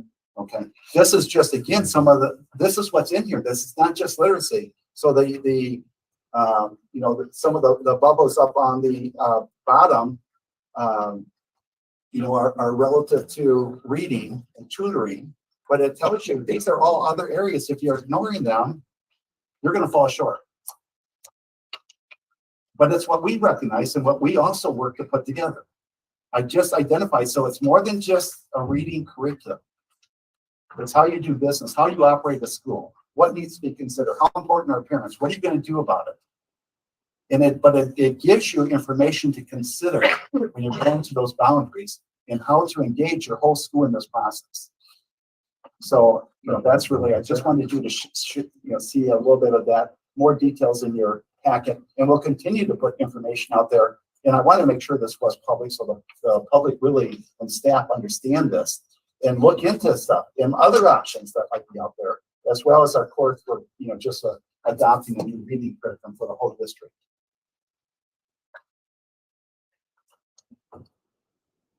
Any other? Yeah, so obviously, how do we get all our teachers to buy in with the system? Because I mean, that's the linchpin. So I mean, through transparency, obviously, through a full approach instead of just, you know, picking at a problem. But I'll let you answer that. Well, that's right. And, you know, part of it is being very, very transparent, very open. I mean, we want people to bet. You know, it was really good that it's met with all of a sudden, you know, because they're saying stop. That's right. Let's stop and look, but let's be smart. And what's too fast, what's too slow? I think there's urgency here. I think that it's critically important that we move, but we have to be able to give people a time to really be able to understand what we potentially. And I'm talking about, you know, how, and I've done this in the past. I want to send busloads of people down to see, you know, the school in Ohio. I mean, board members, parents, teachers. We need to really see it in action. You know, so I mean, those are some of the things that I think are really important to do. And it's more than just the curriculum. It's how a whole school operates. They build it off of the SFA platform because it includes more than that. Yeah, I would like to add real quick. You know, I think it just really starts with an honest assessment. You know, we got to really look at reality today, and reality today is that only 25% of our students at grade 3 are reading at a proficient level. And that, I don't know about you. I mean, I know about you guys. We've been talking about it for the last half hour. That's unacceptable. So we have to get better. And the other thing is, the SFA and other programs probably have a measurement. We talked about dashboard scorecards. SFA has this out in terms of how to prioritize what you're doing. It's then they come in and they assess how many teachers are at this level, because that's all part of that success story. So this is well monitored to be able to give the board information about how they're proceeding. And we want that with any system. So with that, do we want, I mean, I guess I had proposed it before, the timeline of November 22nd. I mean, I think we all do agree that this is important. We want to give it diligence, but we also want to be timely and get this, you know, we want to address this. Is there everybody on board with setting a target time of when we have something in place and ready to move forward as far as a plan for what has been recommended November 22nd? I mean, are people on board with that? I guess I'm kind of asking everybody. Depends on what the resolution, or what the motion is. It's not a motion yet. I just kind of. I thought you did. I made one and someone seconded. Oh, what is it? We get the motion. Yeah, I made a motion that we accept Jim's proposal to look at this along with the other programs in order to determine and to come back to us and let us know which one that we're going to go with. Although you clarified that. Yeah, we're still doing what we're doing to pick a reading curriculum for, but I'm talking about the pilot schools, about really looking at a whole school success story. So I'm going to rescind my motion because I don't think it speaks to what you're talking about. Oh, okay.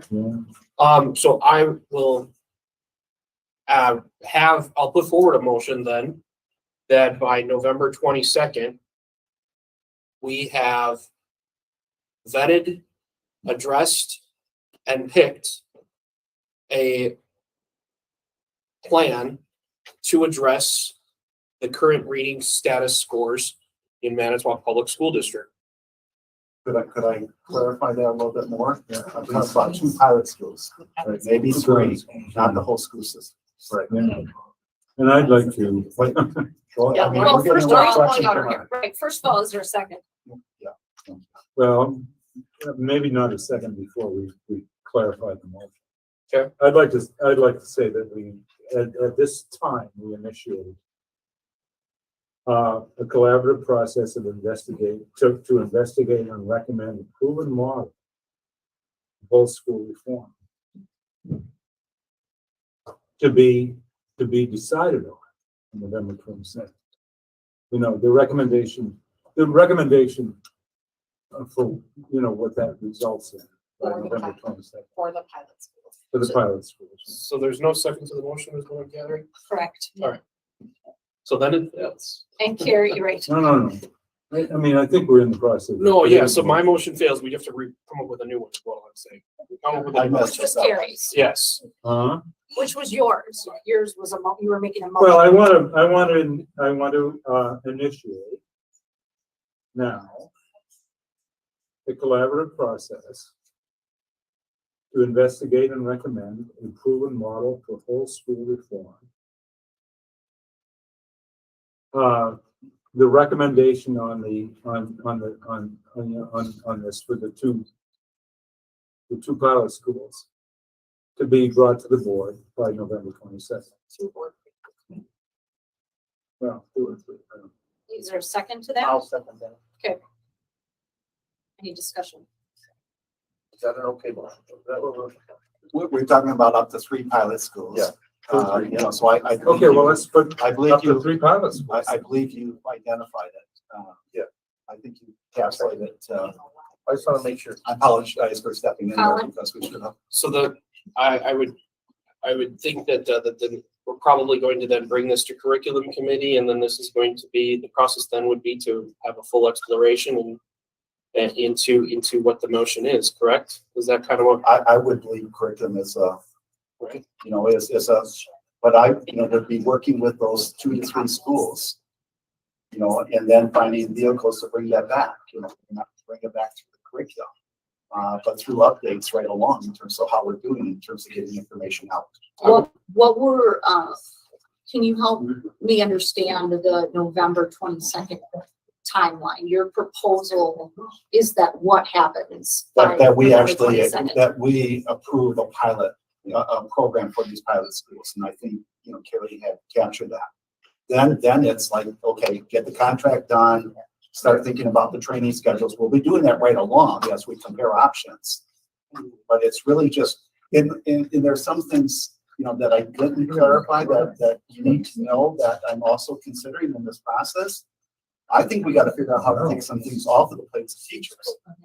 And I would tell you, one of the things that I'm concerned about, because I think it's more compliance driven than something that drives our training, is the educator effectiveness model. And we are requiring teachers to do this, and it doesn't mean that's part of our improvement plan, but we make it work. And I would have to tell you something that, with a nod and a wink, I found out that we're finding a way to make a compliance requirement without doing it. So we are already, this isn't right. We got a problem when something isn't working. So it gives me an opportunity to explore those options about how to take things off the plate of teachers and get them focused so that they're getting a good return. And there will be things we share. Math, the math curriculum would fit right into this. Other things would be different and unique. And we just don't want to, burden teachers beyond what that focus work needs to be. Well, there is a motion and a second. Any other discussion? I think that sounds great, Jim. And I was curious, besides this model here, are there any others that you're looking at now or considering? I'm not. I'm personally aware of this because I use it in 2 years. I turned the school from fails to meet expectations to within 2 months of significantly exceeds. And there's more to that story, but that was selected by university professors in the charter school that recruited me. It wasn't something I selected, but I researched it before I accepted that. So I just have experience with this. And then I did research because I was trying to get donors to help support the school because I had to raise a lot of money and we didn't have it until we had academic results. So that's why I've come to know so much about this because I was using it to generate money. You've tried and true this. Well, yeah, I have, but I've always studied, and there are. You could look at kids' schools. You could, no excuse schools. There are programs out there that they've adopted a model of how to succeed. All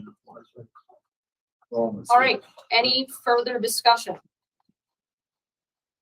Okay, well then we'll go to vote. All in favor of the current motion, say aye. Aye. Any opposed? Okay, motion carries. So in the meantime, you'll get us some more information and I keep was looking at working this with the schools and opening this up. That's obviously that's a short time, but it is we've identified as a priority. Thank you. Can we get more literature on this? Oh, we'll constantly. I'd like to get that the book that was on them. Do you have other copies of that? No, but we can get some. Okay, it's is important. District activity update. Is there any information on the Yeah, district activity? there's so much to share and to celebrate with what we're doing, but I'd like to highlight at least one. In terms of Lincoln High School, runner Mason Gates had a record-breaking day Saturday when the ships competed against Toronto Hawk Cross Country Invitational. According to Lincoln coach Michael Bobles, Gates shattered the 5,000 meter school record with a placing time of 15.28. Which eclipsed the previous mark of 15:46 set by Bill Muir in 1981. Oh, wow. So I heard it on the news. yeah, and then we have homecoming coming up. There's a lot for us to be aware of, and you have things to report maybe later on. You're trying to get the board engaged to help support us, and there's a whole series of things that I could highlight here, but just for time's sake, there is a lot to celebrate. Thank you. Okay, I'm going to bring Brett Norrell to the front here. He's going to give us some strategic plan update and also share some data with us that he collected from our teachers, our staff, our administrators on a survey that we did.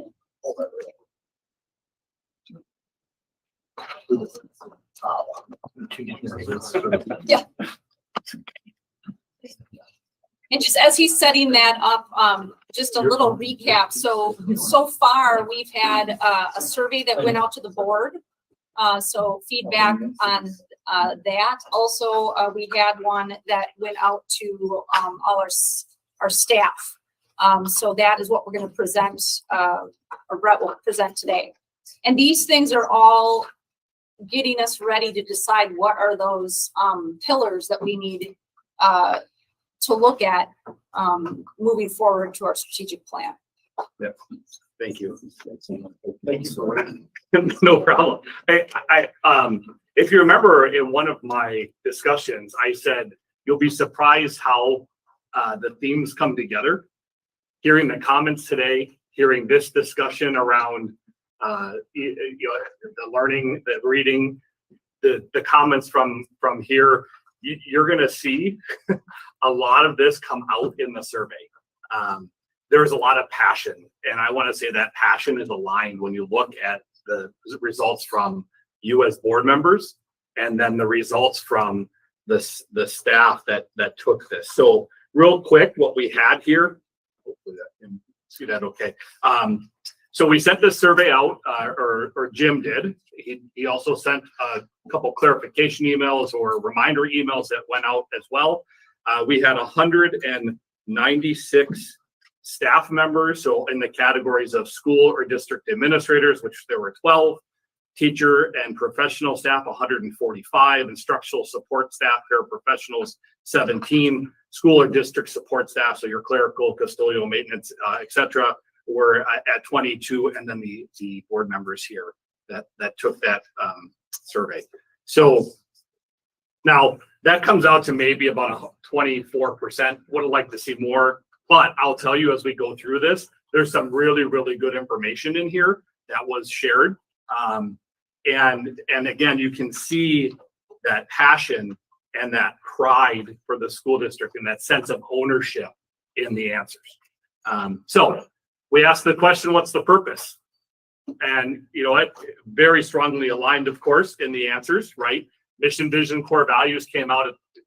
So what I did here is I went through and I looked at common trends. You're going to get copies of all the raw data, but I just looked for the themes throughout this, throughout the data itself. All right, we want to educate and prepare our students, right? We want to make them good, productive members of society. We want to help them reach their potential. We want to get critical thinking and problem solving skills built, and we want a safe learning environment. That was a theme across all answers, including yours, right? So very strong alignment. I went through and I actually pulled a few comments out that I'd like to share as we go along through this, but again, you'll get them. So on this one, we had one respondent say, to prepare children and young adults for the reality of adulthood, including but not limited to learning how to solve problems, learning how to communicate appropriately with all stakeholders, meeting deadlines, learning to respect those in authority over them, supervisors, managers, government, etc. Another said, provide a well-rounded education to all students physically, emotionally, socially, and academically, so that they can become independent, successful, contributing members of the community. Unleash the potential in all students, staff, and families, foster positive communication with students, staff, and families, and empower our community. So some pretty strong answers as we go through, and you'll see that as well. So then we asked, what are the successes in the last 3 years? What can we celebrate? Overcoming COVID was a big one, right? People said, we were able to launch a virtual learning environment.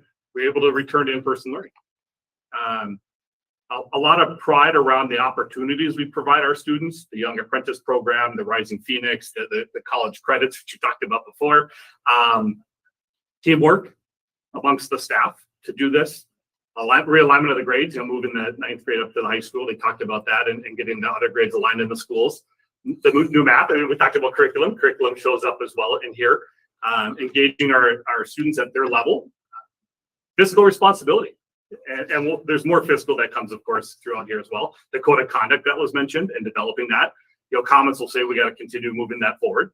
And then again, the academic opportunities as well.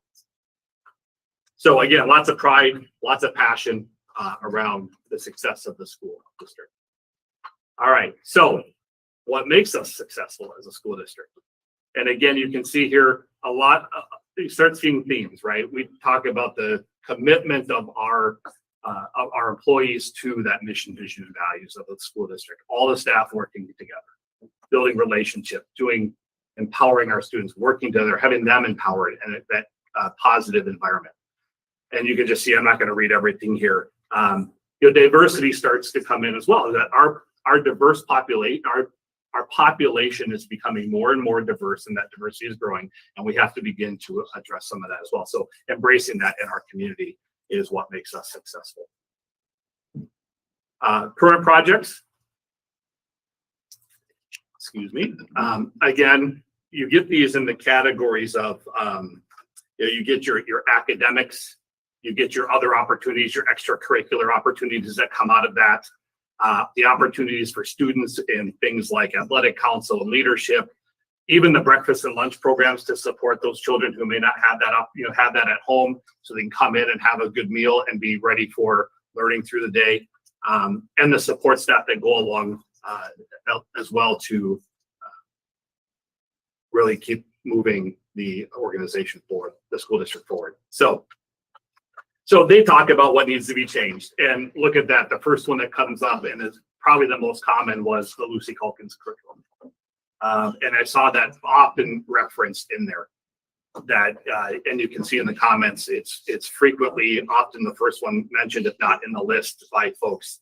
And then you start seeing that there's some of the curriculum that they say are aged, that they're getting old, they're 20 to 30 years old. Behavior, of course, was a hot topic throughout the survey results. The grading skill, which I know was mentioned as well, and how we grade, particularly, there were teachers who said we'd rather have support for the students, not coaches for them. They feel that with their longevity and their background and their knowledge, some had said, maybe some of the younger teachers need a little more just coaching to get them comfortable going forward. But as they advance, we need those resources on our students. There's mention of the tardy policy that they feel it's too loose, that needs to be stricter and how it's enforced, or the rules in it, I guess is how it's phrased. More prep time, of course, and focus on those core skills. So those are some of the things that needed to be addressed in here. So what should we be considering? And the list, again, there are great ideas in here. I tried to capture things. There's some actually specific things in there which we'll share. But so if you start looking again, you have curriculum items, you have safety items. Alice training, as an example, is mentioned. Reviewing our compensation and retention initiatives and recognition initiatives of our staff. So that's going to go into that idea of how do we retain, how do we attract, how do we recognize the staff that we have and bring in staff that we need. Again, talking about social, emotional well-being and mental health challenges that continue, and how do we continue to address those going forward. Facilities upgrades, this is where facility starts coming into the survey. You start seeing people referencing the fact that we need to have a great environment for our children to learn in, and that the schools do need either a facelift or some even potentially rebuild.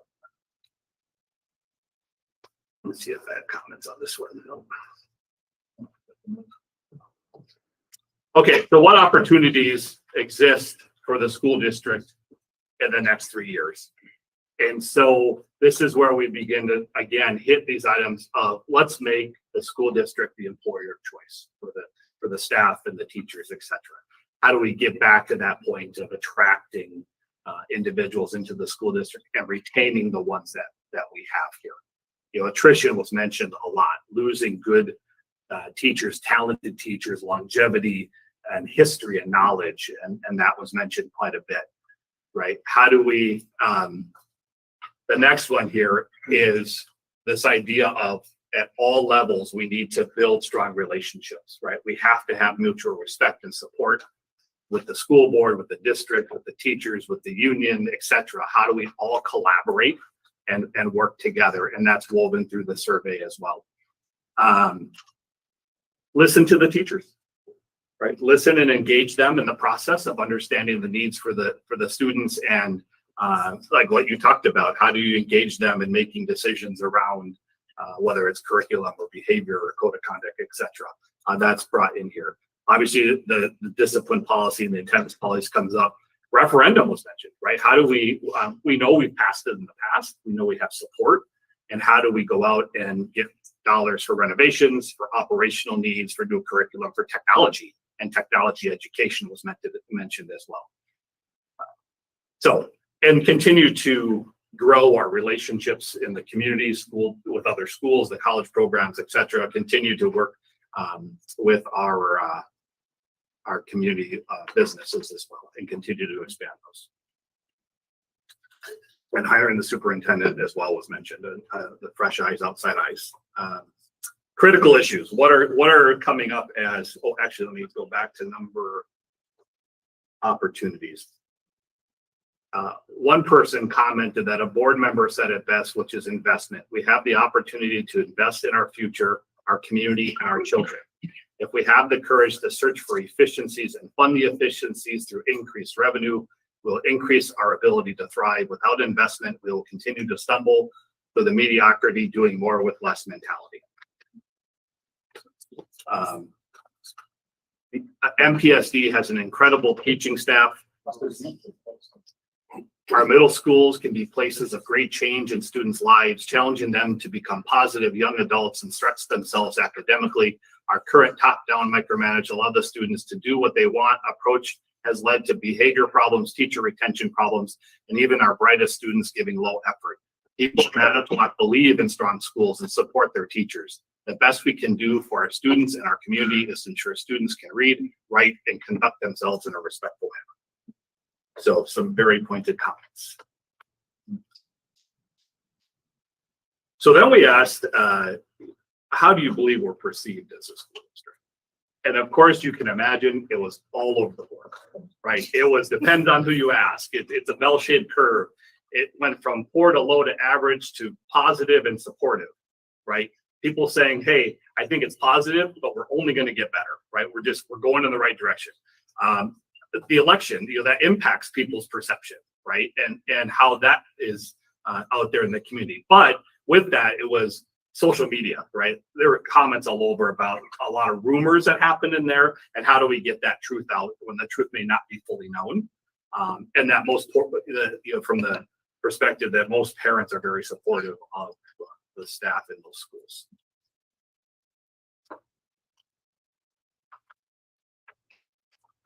So actually, this is here. One individual said, I believe the perception is that MPSD is becoming a political battleground and the educational needs of children are being challenged through differing ideological beliefs. I believe MPSD has a reputation for being too soft or inappropriate behaviors, and the schools have a lot of students disrupting the learning of their peers. One person says, depend on who you ask. If you ask one end of the political spectrum, they will repeat all the lies and half-truths. But if you ask the other, they will say, we are not diverse enough. Somewhere in the middle are the families who are grateful for the quality education their children receive from fellow community members who generally care about their children. The bell curve is most likely what it would look like. Some hate the district regardless of what happens.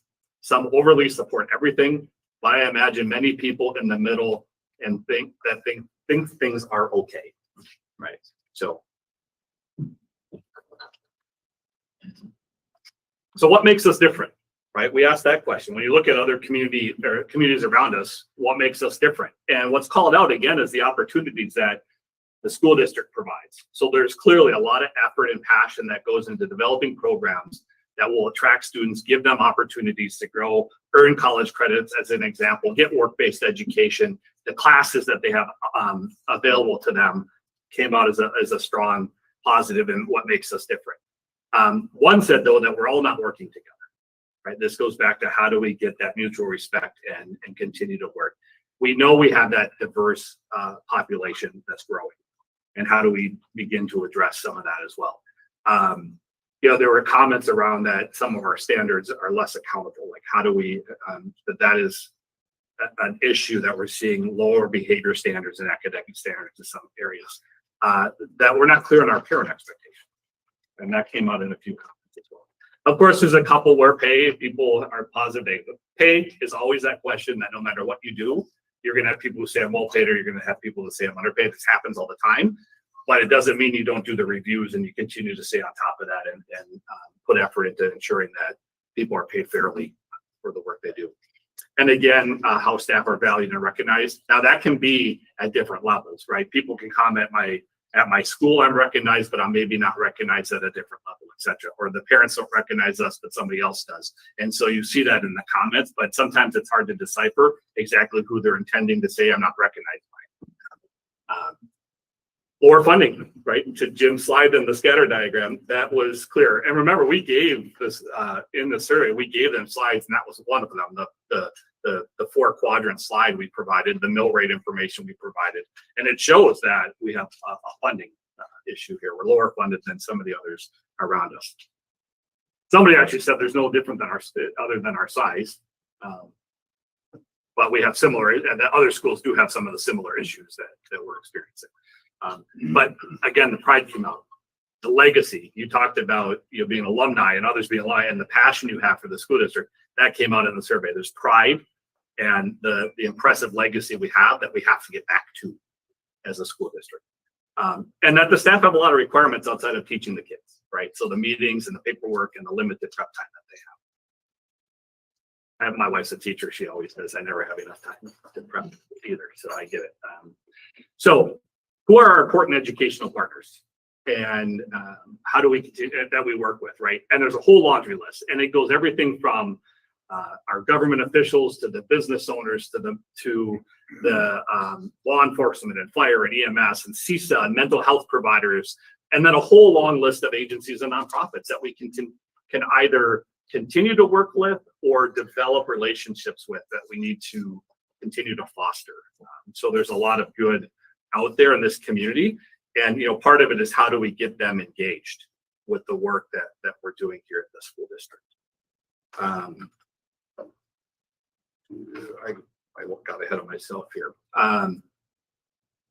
So we asked the opinion on what do we believe the key holders, are we meeting the mission here, right? And again, the full range of results, everything from low to high to average to medium, et cetera. And that there's some concern over the report cards, the standards, the behavior issues. And it is known that perception can be driven by lack of information knowledge, and that was recognized or by social media, right? As human beings, what do? When there's a void of information, we fill it with what we want, and often it's filled with negativity. So there's that in there, that how do we continue to communicate? We'll get to communication here in a second. But this idea of those that are engaged, are impressed and positive about the school district, and those who are not can be negative about it because they don't know, right? They don't have the necessary information as well.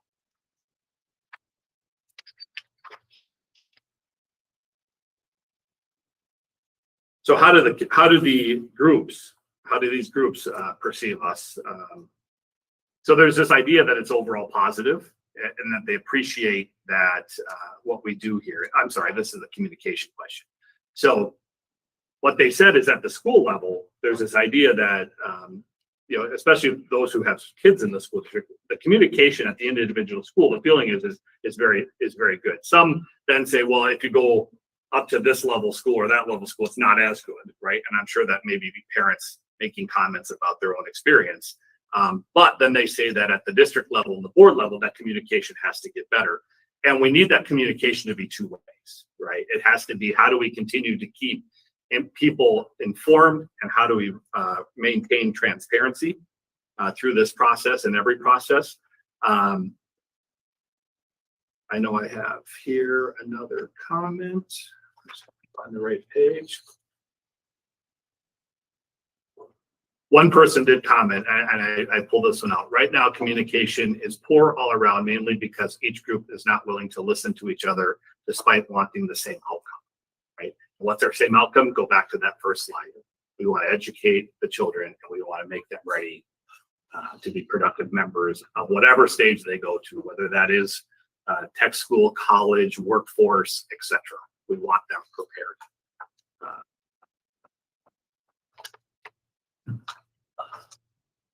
So how can we better connect, right? Here's the, where we have thoughts around how do we make, we have to have our, have to be transparent, it has to be timely, it has to be quality communication, right? And we know that. And we also know that you've heard the adage, it takes 7 times of hearing it before you remember it. So we have to be consistent with that. Website was brought up throughout this, right? Can we have a better way to find that information? How do we get out there and do more about advertising our successes as a district and what opportunities there are, not only for our students, but for the community to get involved in what we do. Again, whether that's business owners, volunteers, etc. They talked about expanding partnerships, and I like this one. Let's have fun events at local businesses for members of the school district, right? Let's get that fun. And actually saw that in a few comments. Let's get fun back into what we do every day is really what it said. Invite the community to come into the schools and learn about the schools. Now, that can be everything from helping with the referendum, right? That could be helping people understand the challenges you are. That will show the good work of the teachers and all the staff and what's going on in the school. But that was out throughout the comments as well. The other was have members of the school district present at volunteer events, at community events, right? And you can have your volunteer the other way, right? And have those employees out volunteering locally in the community. And the last was get back to field trips and increasing the field trips we take in those local county attractions. Part of that is history and knowledge. I think the comment was that, the school, the field trips come out of their classroom budget. So they, over time, have dwindled away as needs have gone up for other things. So how do we get that back where they're going to the museum, the Maritime Museum, or they're going out to different, I've read the place in Two Rivers where, where my little kid always goes to the outdoor one. What's that? School forest. The school forest. Yeah, that was listed as well. Right. So just get out there and learn more and get involved in the community. So,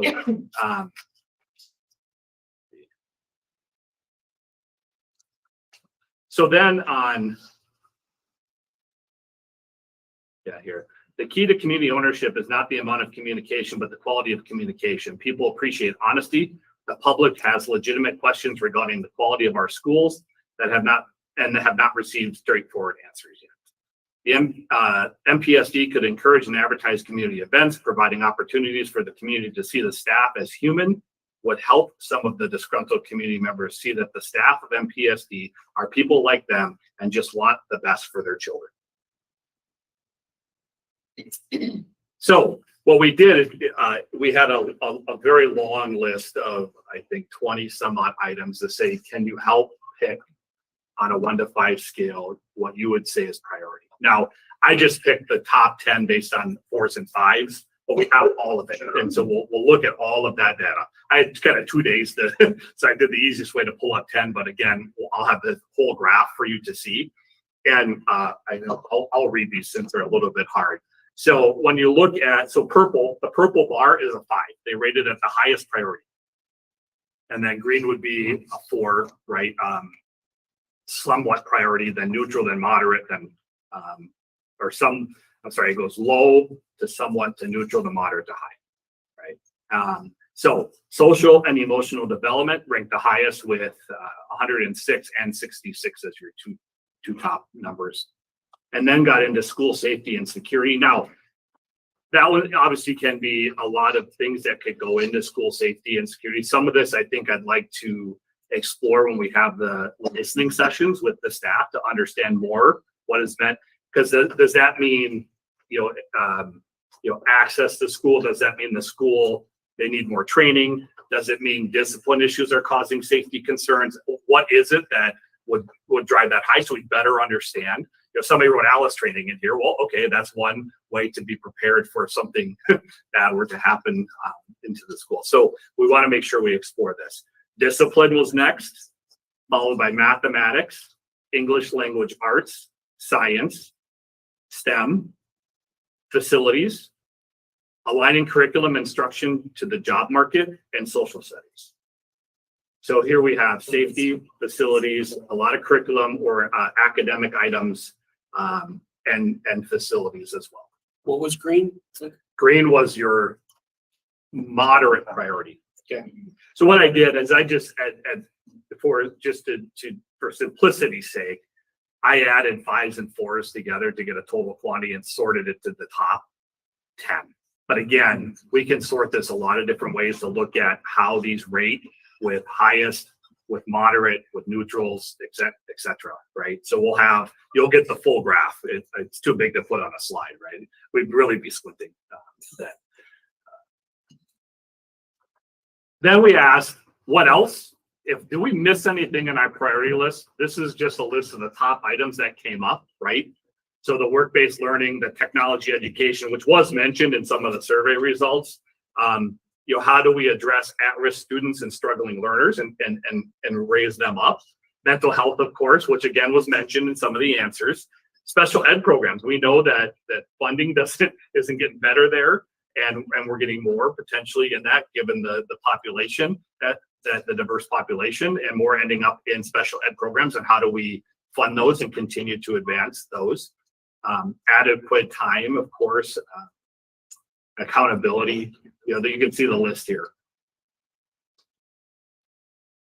So that is the high level of the 200 plus survey results that came out.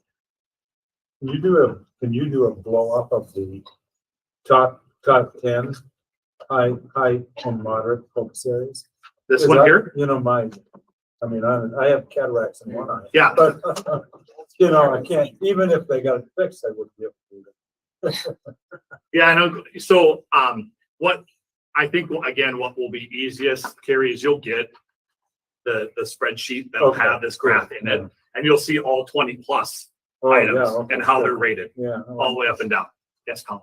So is this information going to be made available to the public at this point? Or is it going to be a later date and time when everything that's been put together? Is that, when is the public going to be provided that same report that we just are going to be receiving? I guess that's a question for you as the board. Okay, so that is you own this information, right? It hasn't been determined yet. So okay. Yeah. What I'd like to do though is I'd like the opportunity for each of you as board members to have the raw data and read it.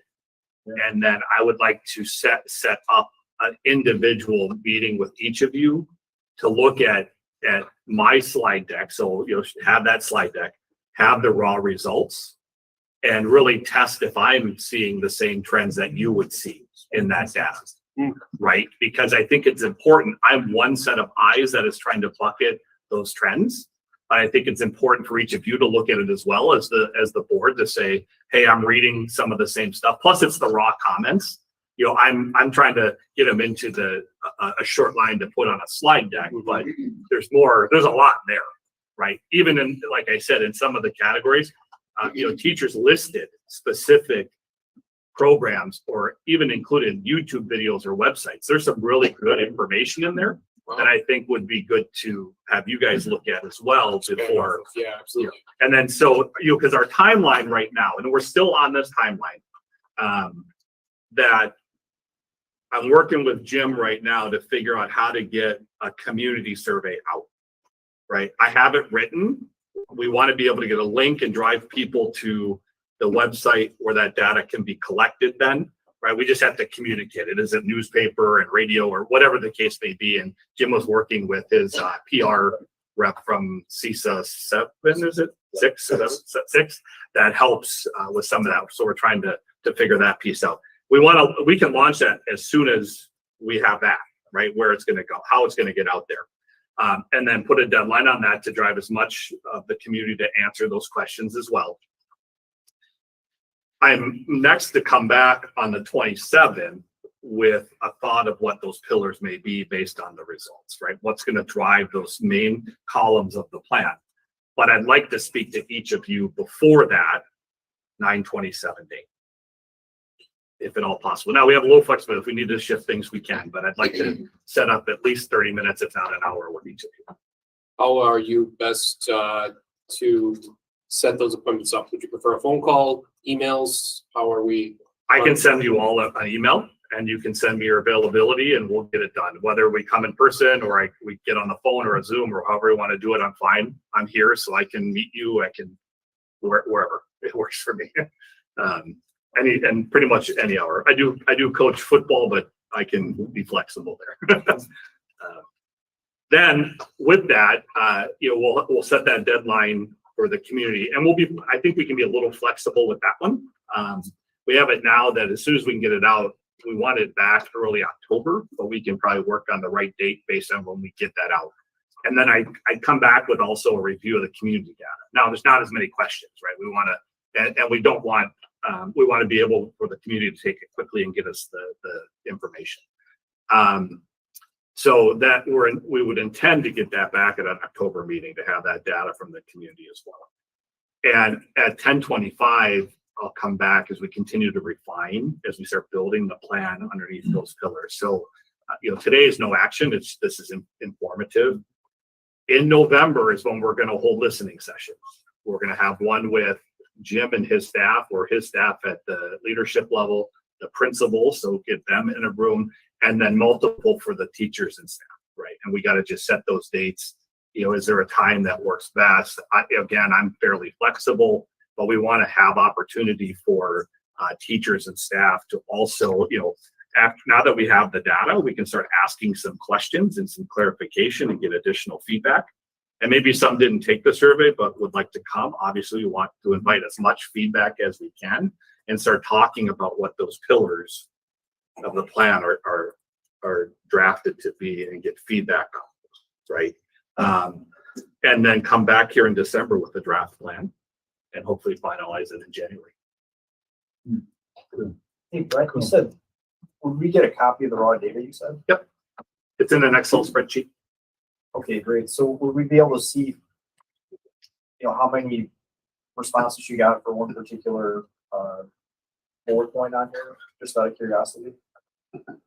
You will see, it's all 17 questions or so, left to right, all the way down. Question at the top, every answer for all 196 respondents. Plus, then I have yours in a Word document that I'll send as well.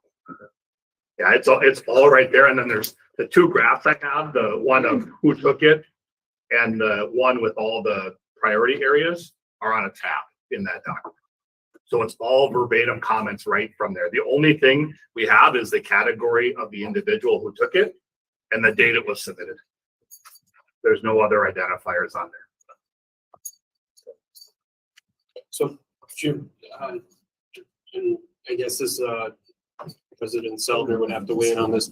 Can we also have that raw data then also put to our shared drive as well? So In fact, I have it, so that's awesome. I just didn't already get a chance. I made you a copy of the slides tonight. See that, Your own comments back to the consultant, Brett, and now I also have the whole spreadsheet of all the responses that he's going through still, but that you would have that available to you. And the nice thing to that then would be that, future boards will also be able to draft from, some of those same ideas that, let's face it, we're not going to get to everything. But future boards can look into there for ideas of, things to improve on. I have a possible action. Would we like to, I would like to make a motion that we make the update of what we have tonight public on our website. What slides, you mean? Yep. That slide. I'll second that motion. Okay, there's a motion, second, any discussion about that? I'll speak to my reasonings for the motion. I think there's a considerable amount of interest to what is, taking place in the district.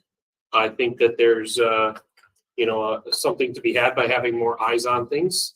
And also it'll help even in the public survey that we're going to be doing here, just in kind of getting those wheels turning and thinking about things. So I think there's nothing but greatness to come from making that available.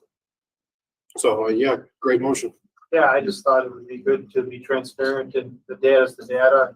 I don't think it would affect future analysis or data collection. So I would just like to have it public to anybody that would like to click on a link from our website to see that what we've got for what we paid for so far.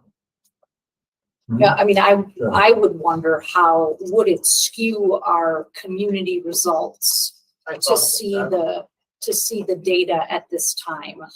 I mean, although anyone can watch this video and they're gonna see it, so it doesn't really matter. Yeah. So, I mean, I don't see any harm with it. You know, my comment, can I comment on Yeah, that? sure. So remember how when we sent out the employee one, I said, let's hold back on sharing the boards yet.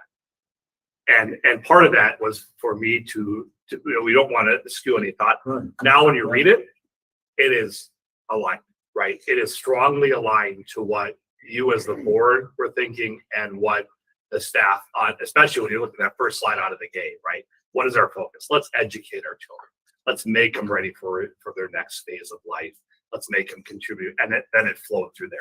Yes, you are going to read the data and you're going to see different things in there, but that's going to happen. You know, there's always a continuum that goes along with that. I don't think it'll sway. And we will be providing the same information that we provided to the teachers and staff as well, related to all the data on performance and on funding and everything else will be included for the community survey as well. I think it would be really helpful because do you remember like one of our meetings of ways back, you and I both thought the same thing, like, oh, I want to redo my answers now because you just don't think of everything. Oh, yeah. And this way there's a lot of different ideas that you can pick and choose from. And so, you know, what's important to people, you might not think of it at that moment, but if it's there, you can draw on it. And I think not only will, you know, yes, we're developing a strategic plan, right? But I think with the community survey and the information that we'll provide is only going to benefit the school district as you start talking about the next phases and whether that is a referendum or renovations to buildings, whatever it's going to take. I was talking to another community member and, you know, I'm learning a lot in this process as well about the school district. And I commented about the slides, the mill rate and the one with the dots. And their comment was, man, if I would have known, I probably would have voted differently. And the point was, if I had that information communicated to me when I go to make my decisions, so it's not just funding, but it's all the other stuff that goes with it. You know, the well-informed public will answer those questions in order to move the strategic plan forward. It's probably early to bring this up, but Before you do that, Oh, I think is we have it a motion on regarding the the floor. Yeah, motion? sorry. oh, there's Yeah, there's a motion Oh, on yeah, the floor okay. to release the slide Yeah. data or make it available. Yeah. Is there any more discussion on that? Okay, all in favor? Any opposed? Okay, So Jim, I'll send you Stacy found a typo that I had made, so I'll send you the updated version. Yeah. I have a thought. I mean, you know, I'm Pips and I, you know, we sort of do the aside and we were saying, gee, there's really kind of a consensus that's showing up. Yeah, I mean, you started with that and said, then you finished with that by saying, you know, the board pretty much comes up with the same thing as the teachers and staff, et cetera, et cetera. My only concern about that is that we're a pretty homogeneous lot. I mean, everybody here is white, everybody here is middle class. I mean, and I would guess that's true for teachers and staff. I mean, there was a piece in the paper about, you know, well, this morning about how, you know, there's a greater degree of diversity in the schools, but, you know, 9 out of 10 teachers are white. And I'm not suggesting that we can solve that or whatever. But when we get to the public part, I'd hope there would be a real attempt to get different perspectives. Like, I'd really like to know what the single mothers with 3 children in the public schools are thinking their problems are and their hopes and expectations are, along with, you know, the people living in the McMansions on the north side. So, you know, I expect that there'll be a kind of there'll be an enrichment of the consensus when we get to the public part. Just a quick trip in the morning. Just go to Quick Trip in the morning, yeah. I'll meet you there. But, I think, I mean, And we can put, clearly we can put demographic type of questions in the survey, yeah, as long as people are willing to answer them. But of course, we can't drive people to take the survey. We can only, Oh, yeah, encourage, that's- we can only encourage, Yeah. the more people to take it, the better. right, But we can, by adding, one question we do have on there is, do you currently have students in the school district? Do you have students who have graduated from it? Do you not have students in the school district? Do you send your students to a different school? Right. So we ask to get some idea, because then when you slice the data, you can say, hey, I can filter it to anybody who has a child in the district. Yeah. I can filter it to, I have no children in the school district anymore, right? So maybe their kids have gone, grown up and no longer here. So we can filter it that way, but we can ask demographics as well if you'd like. yeah. I mean, if we really are going to serve all the students, I think we ought to have a clue on. Well, and then as we build the plan, there is that, how do you address that? Diversity was clear in here, and how do you begin in your plan address your preparedness for increased diversity? Yeah. So, and one of the things that you touched on was, you're working through the details about how this is rolled out to the public. Is there a way that survey can be ensured to only be taken one time? When it comes to public surveys, that's pretty tough. Just wanted to see if that was possible. Yeah. That was my question. Yeah, was it? I mean, is it possible that, a household can be provided a code that would be typed in or something like that along those lines of like, I mean, we have, I don't know, I'm not even sure how you would do that, but I guess it's just. That'd be one way. I mean, there are some tools that can filter you an IP address and force it to, but if they take it at home and then at work, I guess my question would be, what is the risk if somebody takes it twice? Yeah. I guess it's just looking for the real truth in the data.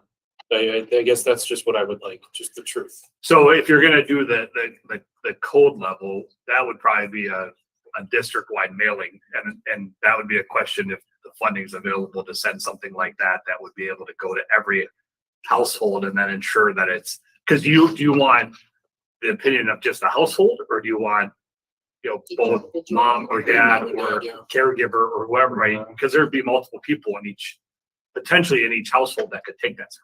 Sure. Understandable. Tom's gonna think that.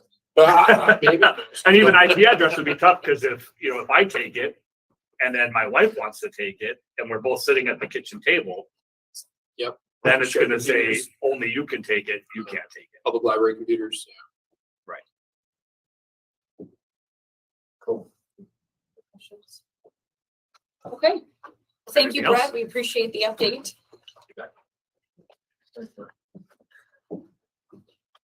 Okay, so our next item of unfinished business is to,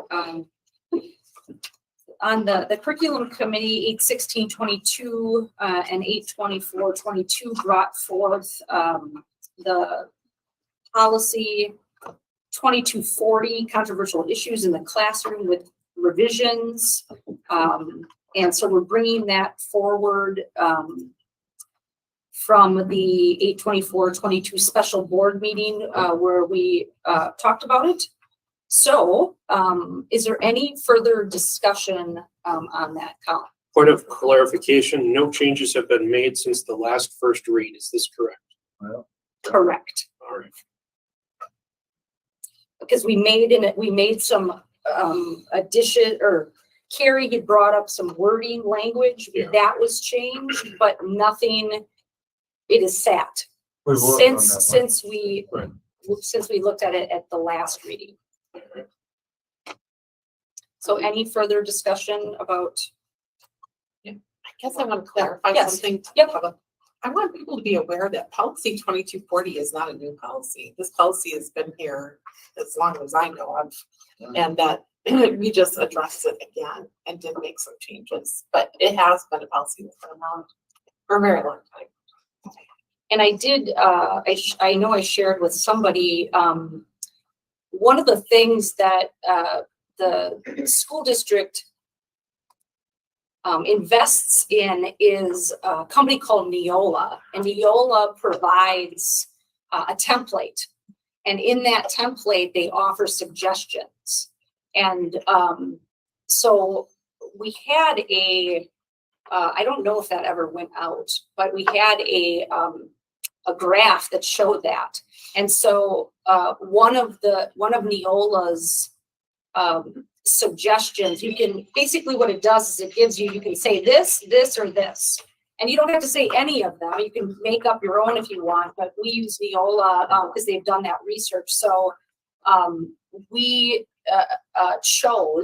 the committee chose and presented the suggestions. Out of the suggestions, they chose one of those. So, Neola had left that open to have it be a suggestion. So it wasn't something that the board just came up with. It was one of the suggestions for Neola. A choice, I guess. So it's all legal. So it's all legal. Yeah. And that is in board book too, so people can see that, I think. All right. So if no further discussion about that, all in favor of adopting the new policy language in 2240, controversial issues in the classroom, say aye. Aye. Aye. Any opposed? Okay, the new policy 2240 will be put into effect. Okay, the new business that we have is we have another policy that was brought to Buildings and Grounds to discuss.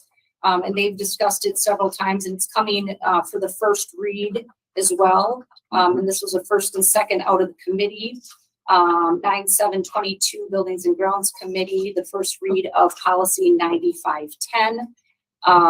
Any discussion regarding school visitors? Any discussion regarding that policy? Yes, Alan. So there was some to this policy. It said the first, it's the second paragraph where it's talking about no other animals may be on school premise at any time. And I guess as I was reading it, I was kind of thinking, well, what are other times or points where this policy would be maybe possibly viewed or referred to? And, like class pets, we all, there's what would be, what constitutes an animal, I guess, little ducklings or something like that, the first grade class is learning about incubation, things of those matters. I mean, I think back to when I was in grade school, we had class pets. We even had one student who took a trip to Florida. They're not visitors, though. They're inhabitants. So but it is part of the policy, right? It is part of the policy that it's stated here that except as set forth in District Policy 8390, or in the case of service animals required for use by a person with a disability, no other animals may be on school premise at any time. Wow, I really didn't think of that one. What would constitute that? And I kind of thought that maybe that should be left up to the principals. Like white mice and rats. I mean, right? Yeah. So I don't know if they constitute visitors, though. I mean, that might be that might be the thing. And so with that one, I think that maybe we should. I would like that. Just simply said, that the principal of that school has the ability to weigh in on that. I don't see where that needs to be stated in this policy. I think you could just say no other visiting animals. Yeah. You could say no other visiting animals, right? Couldn't you? I mean, it's school visitors is what the policy is. But I think you've got a point. I think to what Colin is saying though, but what if, Susie's science teacher wants to bring in a rabbit for a day? I don't know. I'm all for that. So I'm encouraging. I don't think that's bad. Yeah, really. Yeah. So of course. then the visiting animals So will work. I guess, Building and Grounds have to take that out. So can I make a motion that we change the language? Okay. Sure.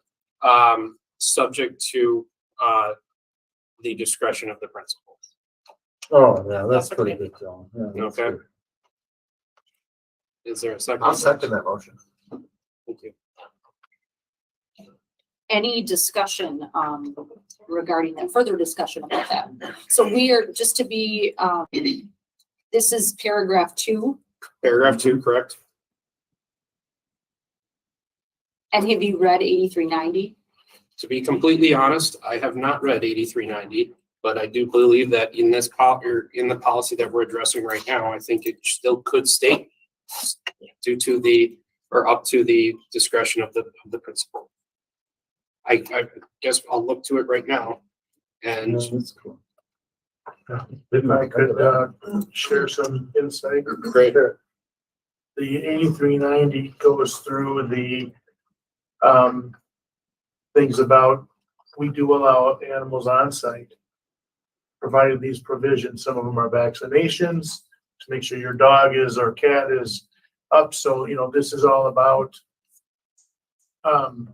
licensing, veterinary requirements, things that, what would constitute animals or pets on the district ground and what you need to do if you have that. So So it is addressed. yeah, it is addressed. I don't know that what you're recommending strengthens or weakens anything that are Right. here, because it's a standalone policy identifying animals on district property. We do allow them, but you have to have certain things. I still. Why don't you just measures. change it, change it, but say I'd it's still conformity with it.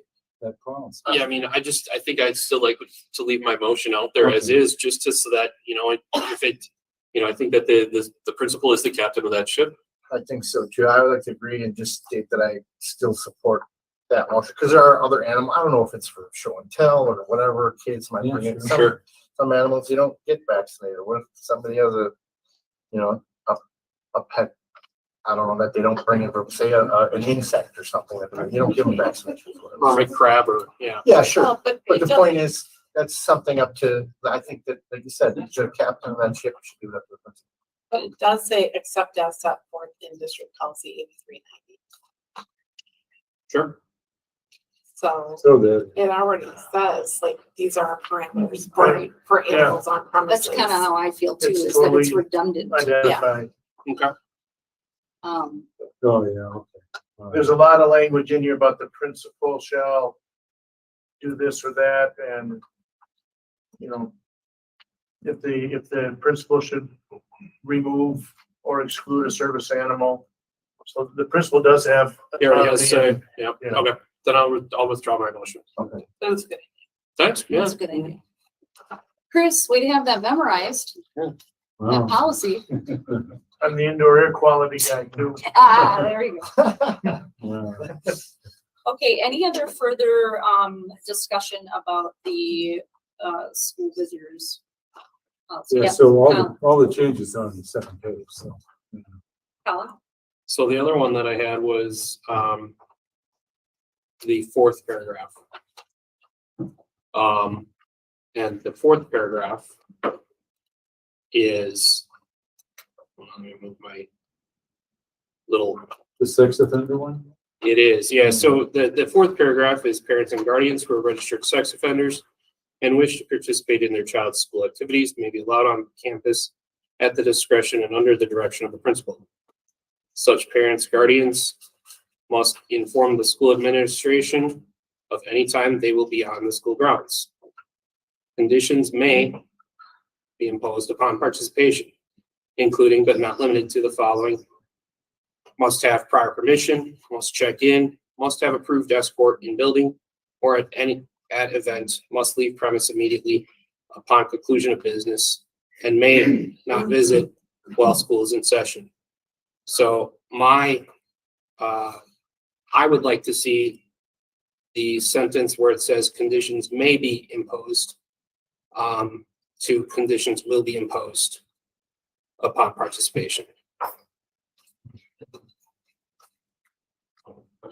Could you say that again? for me, please? So where it states, parents and guardians who are registered sex offenders and wish to participate in their child's school activities may be allowed on campus at the discretion and under the discretion of the principal. Such parents and guardians must inform the school administration of any time they will be on school grounds. The current policy says, or the proposal here states, conditions may be imposed upon participation. I would like that to be changed to conditions will be imposed upon participation, including but not limited to the following: must have prior permission, must check in, must have approved escort in building or at an event, and must leave premises immediately upon conclusion of business, and may not visit while school is in session. I have a question. Is there a legal necessity for this part of the thing? Can you know anything about that as far as that right there? If I was to rewrite this, I would say that that they are not allowed on school. Well, it's interesting. You're making a decision at that point in time, in my opinion, for other parents that would not want that. I personally think it would just be. And the reason that I hear you there, and the reason that I would like that I think that it should be, is if in the instance that parent, if there is a parent who has that history, sure. Take for example, having a student parent teacher conferences. There's okay. The school is not in session, so it's making that clear that there is no school in session at this point. So children alone, and I personally can't attend every single volleyball game with my daughters and things like that. I don't know. I'm not against that. I like the way that you're changing it, making sure that there are things in there. But I think if you were to take into consideration what a lot of parents would say, is that that's a complete unnecessary part of that school visitors thing. And that's just my own opinion. That's just what I'm saying. If I was to change it, I would say parents and guardians who are registered sex offenders are not allowed on campus, period. That's how I would change that whole thing. Did we look at Neola? We did. But I want to make sure that there wasn't a legal thing involved that we had to, and that's just my own opinion. If I could add some context, so we might not impose any restrictions whatsoever. There's a registered sex offender. We go through our visitor management program, Raptor. It flags the person. There's a text going to our 3 SROs, Michael Morgan. And then they check with their liaison people in the courts to find out what are the conditions of this offender. Some of them are free and clear to be in our buildings. It all depends. So, I mean, I hate that answer, it depends, but it does depend. Which is probably why it's written like this. We may impose any of these depending on what law enforcement learns, or, with the parole officer, or the conditions that the court has set forth with the person coming into our buildings. It might have been something that happened, when there was a 17-year-old dating a 15-year-old, and sure, things like that, and it could be much more severe. So we do look at, and I know discussions have been made with regards to, the principal will assign an escort because they have every right to do some things, and we want to observe their rights and not just say, nope, you're not allowed, because legally they are allowed. So there are some provisions, if you will, that and circumstances that need to be vetted through law enforcement and their legal process of what they do to help us determine what we can do, what we have to do. What do you do in the case of someone wanting to go to the soccer game? You can't really, we're not having Raptor look at that, right? I mean, I guess that's just something that. Yeah, that's outdoor and right. We're mostly concerned. I mean, there's lots of concerns, but one of the main concerns is we don't want that person to have unfettered access to the building and students. And so, outside of the facility, right, we don't do our visitor management at football games, basketball games and things of that nature. A lot of them do come forward and talk to the principals, when their child goes to a different building, they know they come forward and talk about it. And I know that does happen, so. I understand there's all sorts of different levels of things like that, of course. I guess we're just gonna have to take into consideration and trust that our SROs are on top of that game and doing the proper thing. But I agree with your change.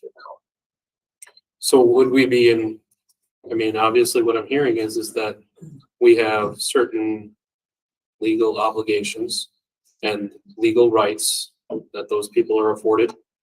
By strengthening that language from maybe to will be, are we still in compliance with the law? Yeah. Well, I think that would be We need to redo this. I think, right, I think, we have it for 2 reads, right? It stays on here. In the meantime, we can ask the attorney if we change that and made it stronger language, does that violate any rights of a parent or guardian that would be in that status? Was that one of the choices in Neola's? The Neola thing? Yeah, I don't was know. that a choice about whether you said will or may? I don't have that information. I can just tell you what we do in practice and how that affects what we do in practice and who gets involved when that does, send out a notice that we need to address an individual that's been flagged. We talk to them about it, and that's done through the legal. So I mean, my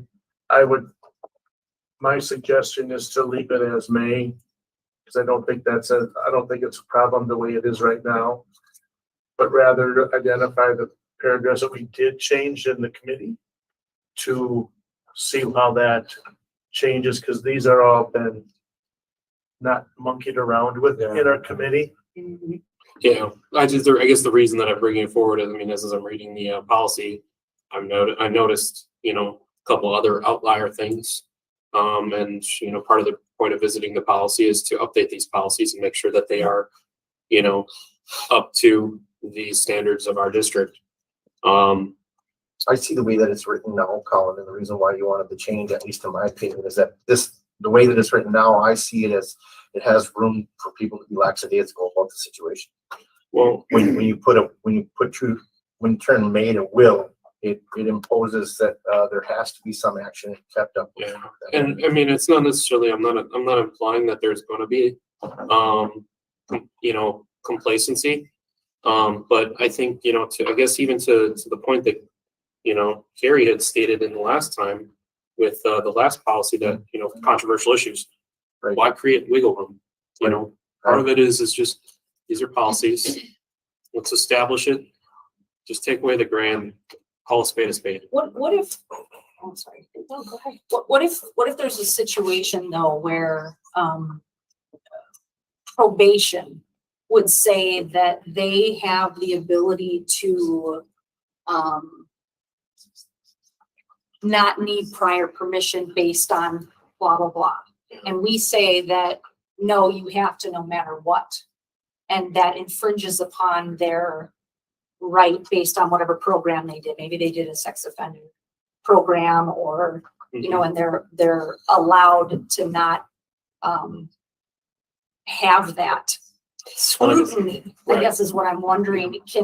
Does that leave us liable to that? You say no matter what, this is at minimum what we'll do.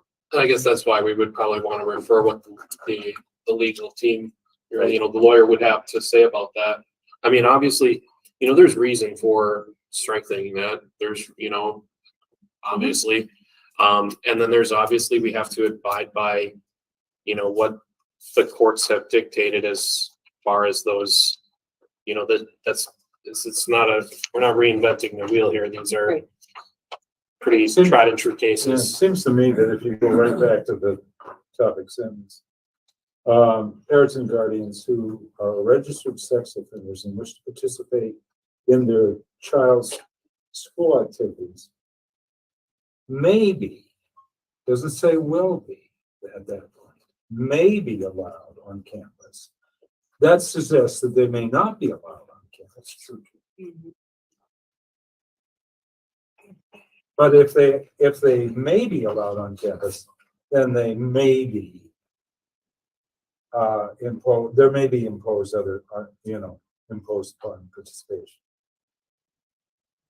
So I don't know. I think that at the very start of this statement, it's not a given thing that they just come on right in. No, you may be, and I think under the discretion of the principal, it says there. So I think that's a gatekeeper thing.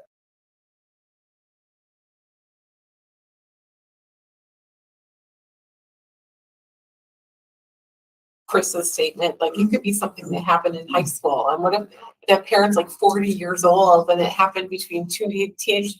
We don't know the circumstances, but that reporting system does. And the discretion is left up to the building principal, or I would think certain administrators, depending on what's happening. Everyone is concerned over school safety. The principals know they would be held accountable for making the wrong decision. I can't imagine there's a single principal that would allow, say, a sex offender that was like a child molester enter a building, unless they had like all kinds of people surrounding them and all kinds of parameters regarding their entrance there. And more than anything, I'm thinking about, well, what about their children? They're not the sex offender. And if we need, our little guy's dad to come in to talk to parents or students, or it's for our conferences or something, isn't that what we want as a school, is to have involved parents? Yeah. So we have those things in place as a safety mechanism. We have people who are accountable for the decisions that they make, meaning the principals who make those decisions. They know more of the circumstances. So I think for that reason, it could still continue as may. I don't want to say will and impose certain things on certain people who are outside that box. If that makes sense. It's definitely a double-edged sword. It is. I appreciate the discussion around it. That's for sure. So that's why we're here to do this, right? Yeah. I just want to highlight, I agree with you 100%, Kathy. However, I think what Colin, can you correct me if I'm wrong, but I think what you're trying to prevent is dropping the ball in a situation that could be prevented. I think that's where you're kind of coming from with this. I guess I would always want to err on the side of safety and caution in those situations, especially, yeah. But that's kind of. There's another side of it too, that, we might be extending ourselves too far. I don't want to say it that way, but I will, I guess, is that, maybe we didn't have the resource there. And then if we imposed to say that we had to do that, then we wouldn't have the right person to accompany that person. So that's a potential issue as well, if we would change it to must. So I think leaving it to discretion to the people that are there. However, I do see that if there was an incident and you looked at the policy and you said, well, why didn't you do this? And then the excuse is, well, we thought we were okay. And then the ball was dropped and something happened. So yeah. I can see where you're coming from 100% to try to be proactive after reading it, doing due diligence. However, I don't want to impose on the freedoms of that person as well. So it's kind of hard to, we could send it, my suggestion is we could send it to legal to see if they would agree or disagree that we would change that wording. However, I would abstain from the vote tonight about it. I'd like to know what legal would have to say about it. Okay, doesn't hurt. Get legal's opinion on it. Okay. All right, I'll bring that back for a second reading. Anything else? I'm gonna move this one. We're gonna make you go to the committee meeting. Oh. Sorry. You wouldn't want to come back. No, I'm good. The only thing I have was just a simple generality. I don't need to address it at this time. Okay, anybody else? Tony. Yeah, I got a question on page 2, item number 4. Just where that last sentence, where it talks about board members, visiting buildings, having access, specifically that it will require reasonable consent of the teacher in charge. I think that's a little vague. I didn't know if that was something that we should talk about more. Yeah, we talked about that quite a lot. But it's very specific, Tony, to classrooms, laboratory, and physical education facilities in which educational activities are occurring, are in process. And it just seems, not only professionally inappropriate to just sort of walk in, but both sides have to kind of check with each other. Reasonable consent could be, that reasonable consent is arrived at by the giver and the taker. And if they can't agree on that, then, well, you go back to the end. I guess I don't see it as particularly vague, and I'd be interested in what you think is vague about it. Yeah, I'm just trying to understand a scenario where it would be inappropriate for a board member to observe, just in the spirit of transparency, to sit in and observe the classroom. Well, they might be having a test or something like Sure, that. okay. I mean, it's about like basically knocking on the door and is it okay if I come in? Sometimes it's not. Maybe there's private discussions happening. I mean, you don't know, and that needs to be up to teacher discretion. And I think that's part of respecting one another. I think as a board member to just think that you can assume to walk into a classroom at a moment's notice and not ask a teacher doesn't seem appropriate, So I believe that whole number 4, and in my opinion. In 1 second. Oh, sorry, go ahead. So all I wanted to do is just touch on, I think this actually answers this situation. So like the board members, item number 5, the next one, board members will not have the authority to act in any administrative or supervisory capacity. And if a board member observes any situation or condition which raises concern, the board member is asked to discuss it with the school principal.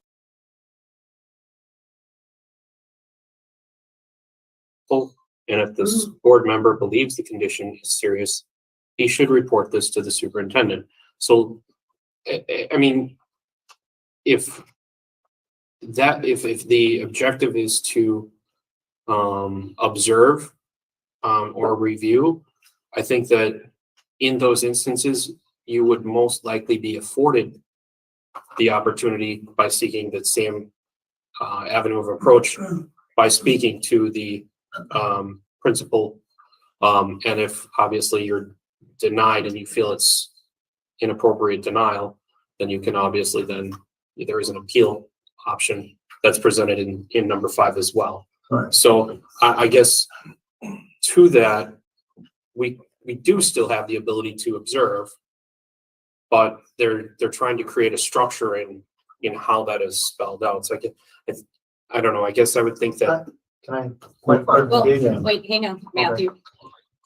The number 4, if we read the entire thing, the board members will have full and free access to all MPSD buildings, grounds, and facilities, but entry into the presence of the classroom, laboratory, or physical education facility in which educational activities are in progress.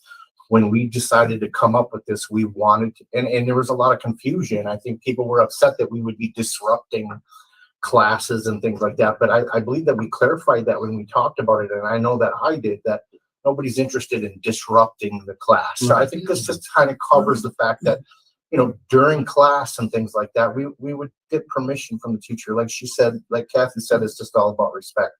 If I'm going to be going to the schools and wanting to, observe classrooms and things like that, it would be in my best interest to do my research and make sure that I know the bell schedule or whenever they're getting out, and speaking with the teachers in between classes. Interrupting the classes is what right there, that we're just trying to make sure that there's a structure, and that's how I read that. In between classes is a different story. You know what I mean? I'm going to go in and speak with the teacher and let them know I'd like to observe. Obviously, they would have the opportunity to tell me no, but then I'd want to know why. But the whole point is this is in my opinion, it's just so it's not a disruption. And that's one of the things I think a lot of people were concerned about with the fobs. I want to make sure that they understand that we're not here to disrupt anything. Yeah, that's how I got. Matt? Sure, and, okay. Well, the point of clarification about the due process has nothing to do with reasonable consent.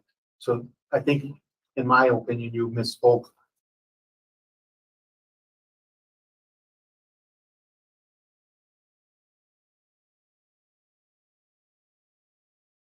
Deny. So there is a preamble to this whole thing. Last sentence in that paragraph is the goal is to enhance the policy making process. In other words, you know, to like be in there and become more knowledgeable and familiar with stuff, etc. The goal of that is to enhance the policy making process and to cultivate an open, positive, and cooperative relationship between the members of the board and the teachers, administrators, and staff members who maintain and carry out the MPSD mission. So, you know, you just don't want to like be confrontational on this. And I think that consent sort of eliminates the possibility of confrontation or disruption. Can we touch on what you were going to say about the actually, I just wanted to hear that again. It made sense, but as of the way it's written right now, there is no due process for denials. So hypothetically, sure, Matthew Spalding, you'd like to go to the classroom and the teacher has denied you 3 times. Okay. You've asked respectfully. You've done a great job. And what's the process after that? Well, I think 5 says it though. 5 is that that you're not to act in authority, but if a concern comes up, you go raise the concern with the school principal. Mm-hmm. And if the board member believes the condition is still serious enough that it would report to the superintendent. Mm-hmm. So I'm almost looked at this as like case law, right? I mean, sure, nothing's happened yet.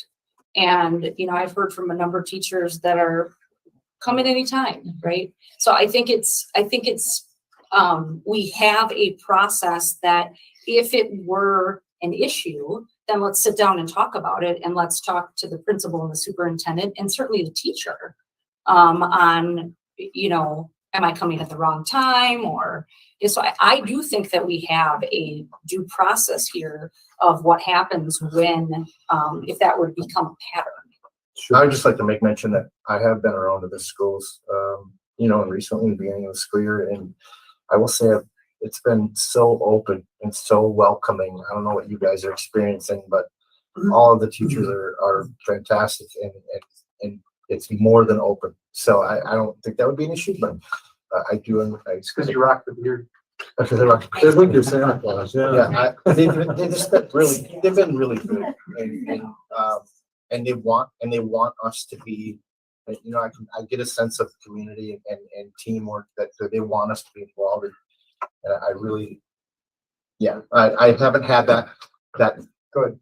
The situation where you set up and denied 3 times. I just wanted to say that because everybody's been more than willing to open up. So, well, and I can just say real quick, that's been my experience too. I was just curious, you know, the way it was written. I wasn't at that meeting and I didn't get a chance to watch it, so just asking a question. Thanks, Tony. Alan? Oh, no, I was just going to touch it up. You know, like even if there is a disagreement, the last thing we want to do is undermine the teacher in front of the student. Oh, absolutely. Because then you're going to lose the authority that teacher has in that classroom, and the result will be no thanks. Lawlessness. Yeah. No. So absolutely. There has to be a process that it can't just be I'm on the board, I can hop on in. And I don't think that's what you're implying, Tony, with that question at all. I think you're just looking to shore up the language. Yeah. Okay. All right. Any other comments about that? I just want to make sure that we're all okay with that language. Yeah, I mean, no one's made a motion to change anything, so. So do we have to wait now until it's? Yep, so, right, so it needs to sit on the agenda for 2 meetings. No, I mean, you said this has to pass muster with with legal first? Oh, no, so what I'm Oh, gonna okay. do is I'm gonna, just ask, legal's opinion Okay. about, if we were to change Okay, that, okay. or why it's written the way, so just get some clarity Sure, about we why can it's make written an that way. amendment in the If if the board decided to change it, what does that, create a problem for us or, infringing on citizens' rights, Sure. that kind of stuff. So I'm just gonna bring it back to that second read of the information that I found out. Yeah, that's cool. One of the hesitancies I had with the FOB thing was too, is like, lost FOBs and so on. Is that being established as far as the care, custody, and control of FOBs and the ramifications as a result of loss of that? Is that being addressed in a different policy, or is it going to be, or should we be addressing it within this policy? Some sort of a general thing for everybody, not just Right. the board. Exactly, Because we not don't just the have board, that. because we don't have that currently. Correct. There's not a specific policy that addresses the practice procedure and what we do given the situation with fobs, keys, things like that. So there's not a specific policy that outlines all those things. And there's not even a procedure like in the, handbook of, I don't know staff that it handbook. would, yeah, I can't speak on the handbook. I don't know that it would be stating what we do, I administer the fob stuff, and secretaries in each building know that if a fob is reported lost or stolen, we go in and mark it as lost or stolen. And at that point, it turns it off. That way, if someone were to find it and say, oh, I did find it under my kid's bed, then we can go back and change it to active. So we have the inner workings of training of what we do in best practice. So I might be opening a can of worms here, but I probably am. I do have some concerns with how you treat our fobs, in that I am fully aware of an instance that happened this past spring where a staff member gave a key to a high school student, and he was able to walk into this building on his own with that fob. So what do we do in those kinds of circumstances as far as safety and with our fobs? And if we don't have anything in place, I think that we should start looking into that. Fobs should not be shared, and maybe that needs to be a policy or not to be given to others. And I don't really care what staff member it is. I wouldn't want Jim to do that with anybody, or Jason or anybody else, So or one of our board members. And I think that at some point we need to look into that and address that. We need to shore up and make sure that the fobs that are out there have more safety surrounding them, I guess, and who they're given to. Would you like to recommend that to buildings and grounds? Yeah, I'd like you guys to look into that. Is that okay, Stacy? Yeah, that's great. I think. Come back to another amendment to this. Yeah, or maybe there's That something or- separate. I mean, maybe there's something out there too that's in regards to Well, and I would keys and wonder, I would wonder too, if it fits better, is it a district policy or does it fit into a manual? I mean, Yeah, because something. I'm thinking of, my work in the nuclear industry, right? It's very specific how those were handled out. And I think that Kathy's right. I think that, there have already been situations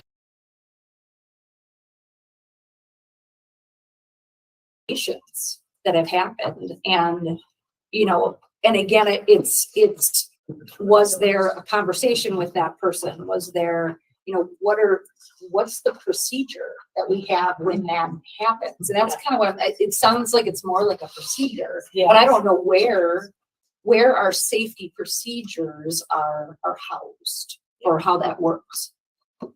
I think this is a very legitimate issue, that needs to be clarified in policy or. So, I'm going to make a bold, maybe recommendation here, is that we table this policy until we have some sort of policy surrounding the FOBs. Because I think that what we're putting forward here is to increase the amount of FOBs without any guidelines in their use. I do think that the use is a significant priority, and the care, custody, control of it. I know, like you said, I'm from nuclear as well. It's a very significant concern in nuclear on those key fobs and how they are used. We'll just say that they are it's very looked at. And so I think that I would like to have us shore up that policy of the care, custody, control of the fob before we extend those. It's not out of, any. I just think we should send it back to the Building and Grounds Committee. We can make that an addendum in here and add that, and it'll be done. School access, I think, is a policy. I would have to look again, but I'm not the czar. You are the policy. But there is a school access policy, and I think that's where we do exactly what you said. I think that's where we do it with that policy. And that's the policy you're advocating is a policy on fobs. Our policy here is school visitors. It is. That's true. So, and the reason, but so we could develop another policy on fobs because we're the Building and Grounds Committee. Or just part of school access. Yeah. I don't support waiting. Yeah. I don't support waiting. I think that this is about visitors, but we already have an issue. And I think Kathy brings that up, and that we'd like Buildings and Grounds to take that up and just look at where that might fit. Maybe it's a policy, maybe it's a procedure. I know that there's some general safety clauses in each handbook. Perfect. You know what I mean? And so let me look to see exactly what do we have where already that would fall, because you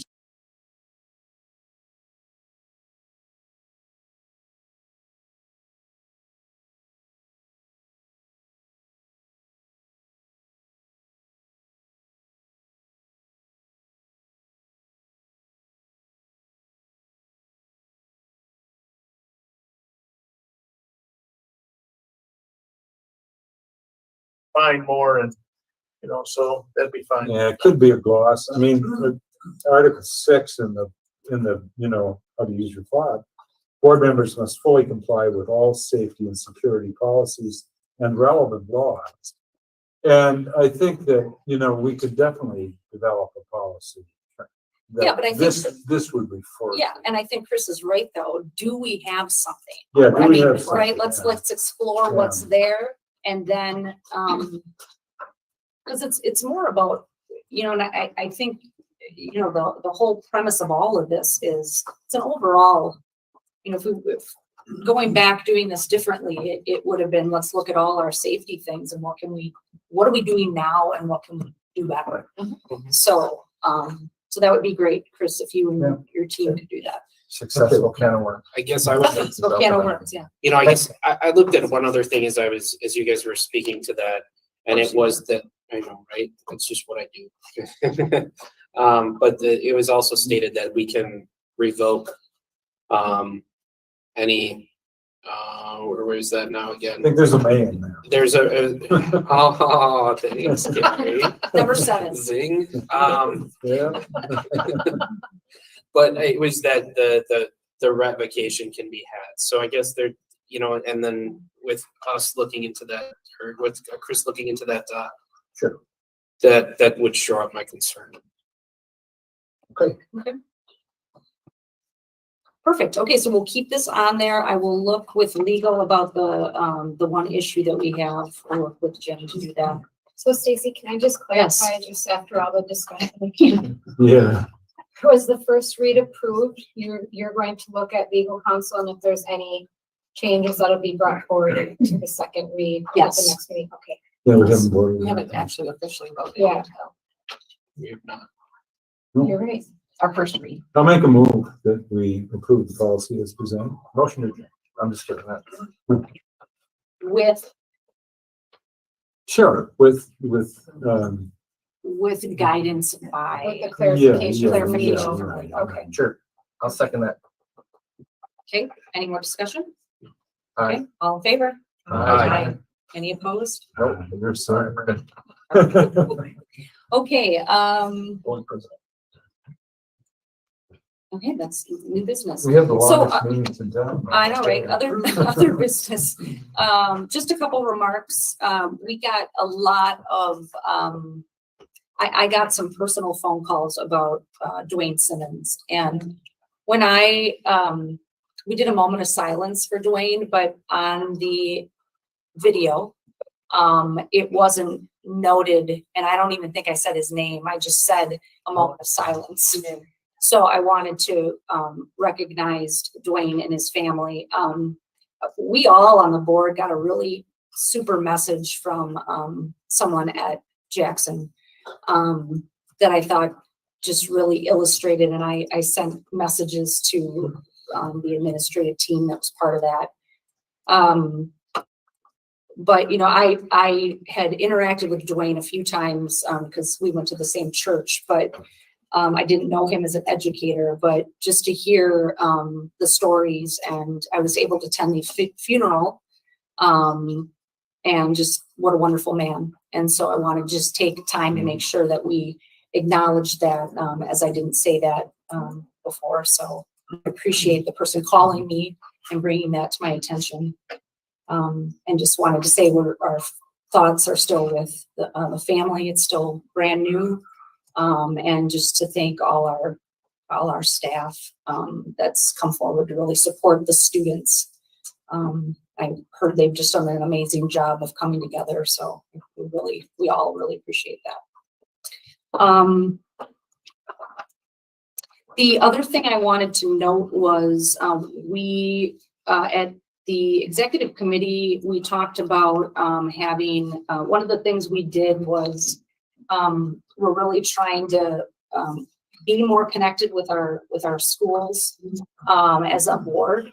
And so we volunteered to go on the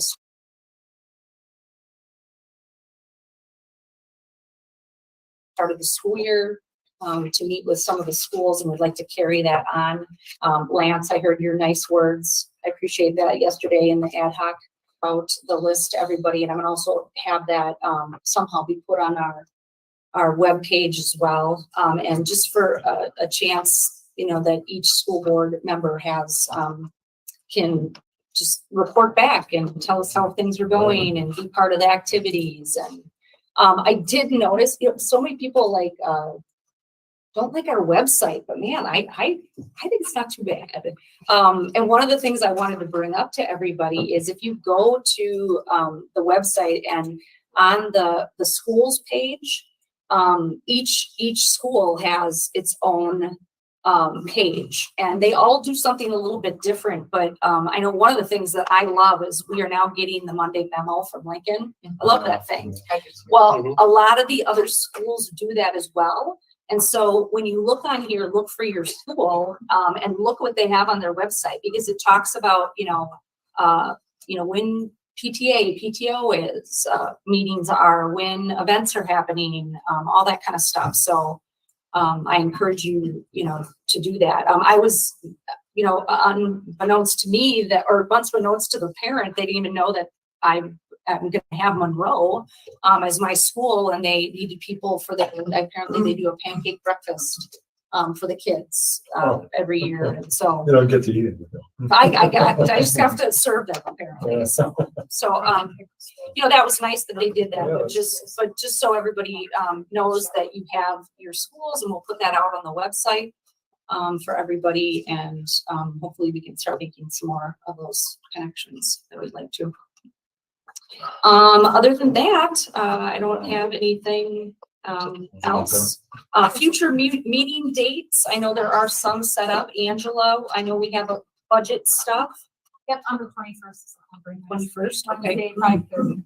Okay, and is there buildings and grounds, has that been said yet? We're looking at next Thursday. Next Thursday? And then the monthly, Okay. the monthly schedule. Curriculum is also next Wednesday we'll be meeting. Next Wednesday? Yep. Tuesday. Sorry, Tuesday. Okay. I don't know if I looked that up. And just to tell you, it's long term now, but the ad hoc group actually met on Monday for some feedback. We're going to meet again on October 24th. Perfect. Perfect. So joints, 2 joints, building and ground and personnel that need to be, joined with finance. We need both. of Right, those. right. I have to be angry. For the, Colin, can you provide some clarity on that? So Stacy had it was a meeting that was originally going to be scheduled for this Monday. It was a personnel and finance meeting. Right. We That did can't- not go forward. We need to reschedule that. Right, and we need to, I'll discuss with Jim tomorrow about Mary's status. That's why we canceled it on Monday. Right. So, we'll look at that and get back to you. So that one's still to be determined. Yeah. Then there's also the joint finance.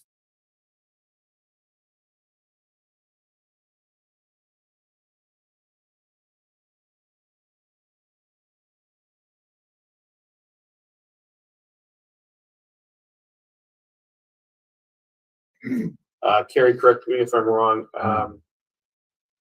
There was something that we needed to address with on the plan moving forward for. Oh, We discussed that at the last buildings and grounds, and I apologize, I should have touched base with you, and we should have connected that before the recommendation to the finance and budget committee to. So we're just gonna take the helm. We don't even need to have building and grounds weigh in. Correct, same thing with that property. Fair enough. All right, let's take it up. Okay. That's as I understood it. Okay. yeah, I'm That's all right. I'm pausing because I was at that meeting and it was 2 things. One, there was no recommendation, yay or nay, on the sale of the property. Yep. And so that's why it was referred to, because the team already looked at it and said, if finance wants to sell or not, or do whatever. Yep. So the committee had already weighed in on that. And then the other one was, they agreed that we should have a facilities comprehensive Yep. plan done, but because it was a financial decision, they were leaving it back to finance to make that decision. Alright. So that's why it's Okay. not dual now. And then I I- have those on the agenda. And then the next, are we still meeting on the 21st at 5:30 for our finance meeting? That is still a We go. don't have to go there. Yes. Okay, and then when was the exec meeting that we had established? Wasn't we were gonna have that that same day, or are we continuing a different day? We decided that we are going to do once a month. Yes, that's right. Okay, Is it better? Yeah. Chris? so that Angela, the, we changed the start of that meeting to 4:30. Angela, can you, The one that I emailed you guys? can you send that invite for next Wednesday? I did just, I thought I moved it, Mine's still at 4. I will take a look at that. I didn't see that. I didn't see that email. Thank you. is there, Oh. is, now I know I sent it a to lot of meetings, Lori. Is there a way that we could get some of these, like, as soon as they're established, put right on the calendar? I think we just shifted our time a little bit. Is that why some of them are not showing up? Yeah, Okay. that's, I'm a little confused as to why that one's not showing up. Okay, for me. I okay. might take them out and then add them back in. All right. Love technology. I thought I have like the executive and the board ones, but I don't have like all the other ones until they're determined, and some of the directors send those out to you, and I do basically the board ones, but if there's something I can help with, just. I'd appreciate it. Thank you. And that's what we're trying to establish, monthly meetings so that we can. So we have continuity. Yeah, absolutely. Or you get them on the, that they can get onto the calendar way in advance. We always have other meetings as well coming. 2 weeks. Well, it's already been noticed. but- So yeah, those are noticed, yeah. We covered some. Okay, That it? if nothing else, do I have a motion to adjourn? Motion to adjourn, second. No, Tony, question. seconded? Yeah. Do we have before we adjourn for discussion, the 27th, did that one, that special one, that one's our established, correct? We are going forward with the. Correct, 27th. yep, yep, we do All right. have our next board meeting 6 is o'clock. 27th, 27th, Yep. 6 o'clock. That was the quickest motion, second, by the way, that was All awesome. right. Right, motion and a second on the floor to adjourn. What the hell are we? All in favor? Aye. Okay, any opposed? Motion carries. Thank you, everyone. Thank you. I'm doing this the whole time. We're seeing, what did you guys get over?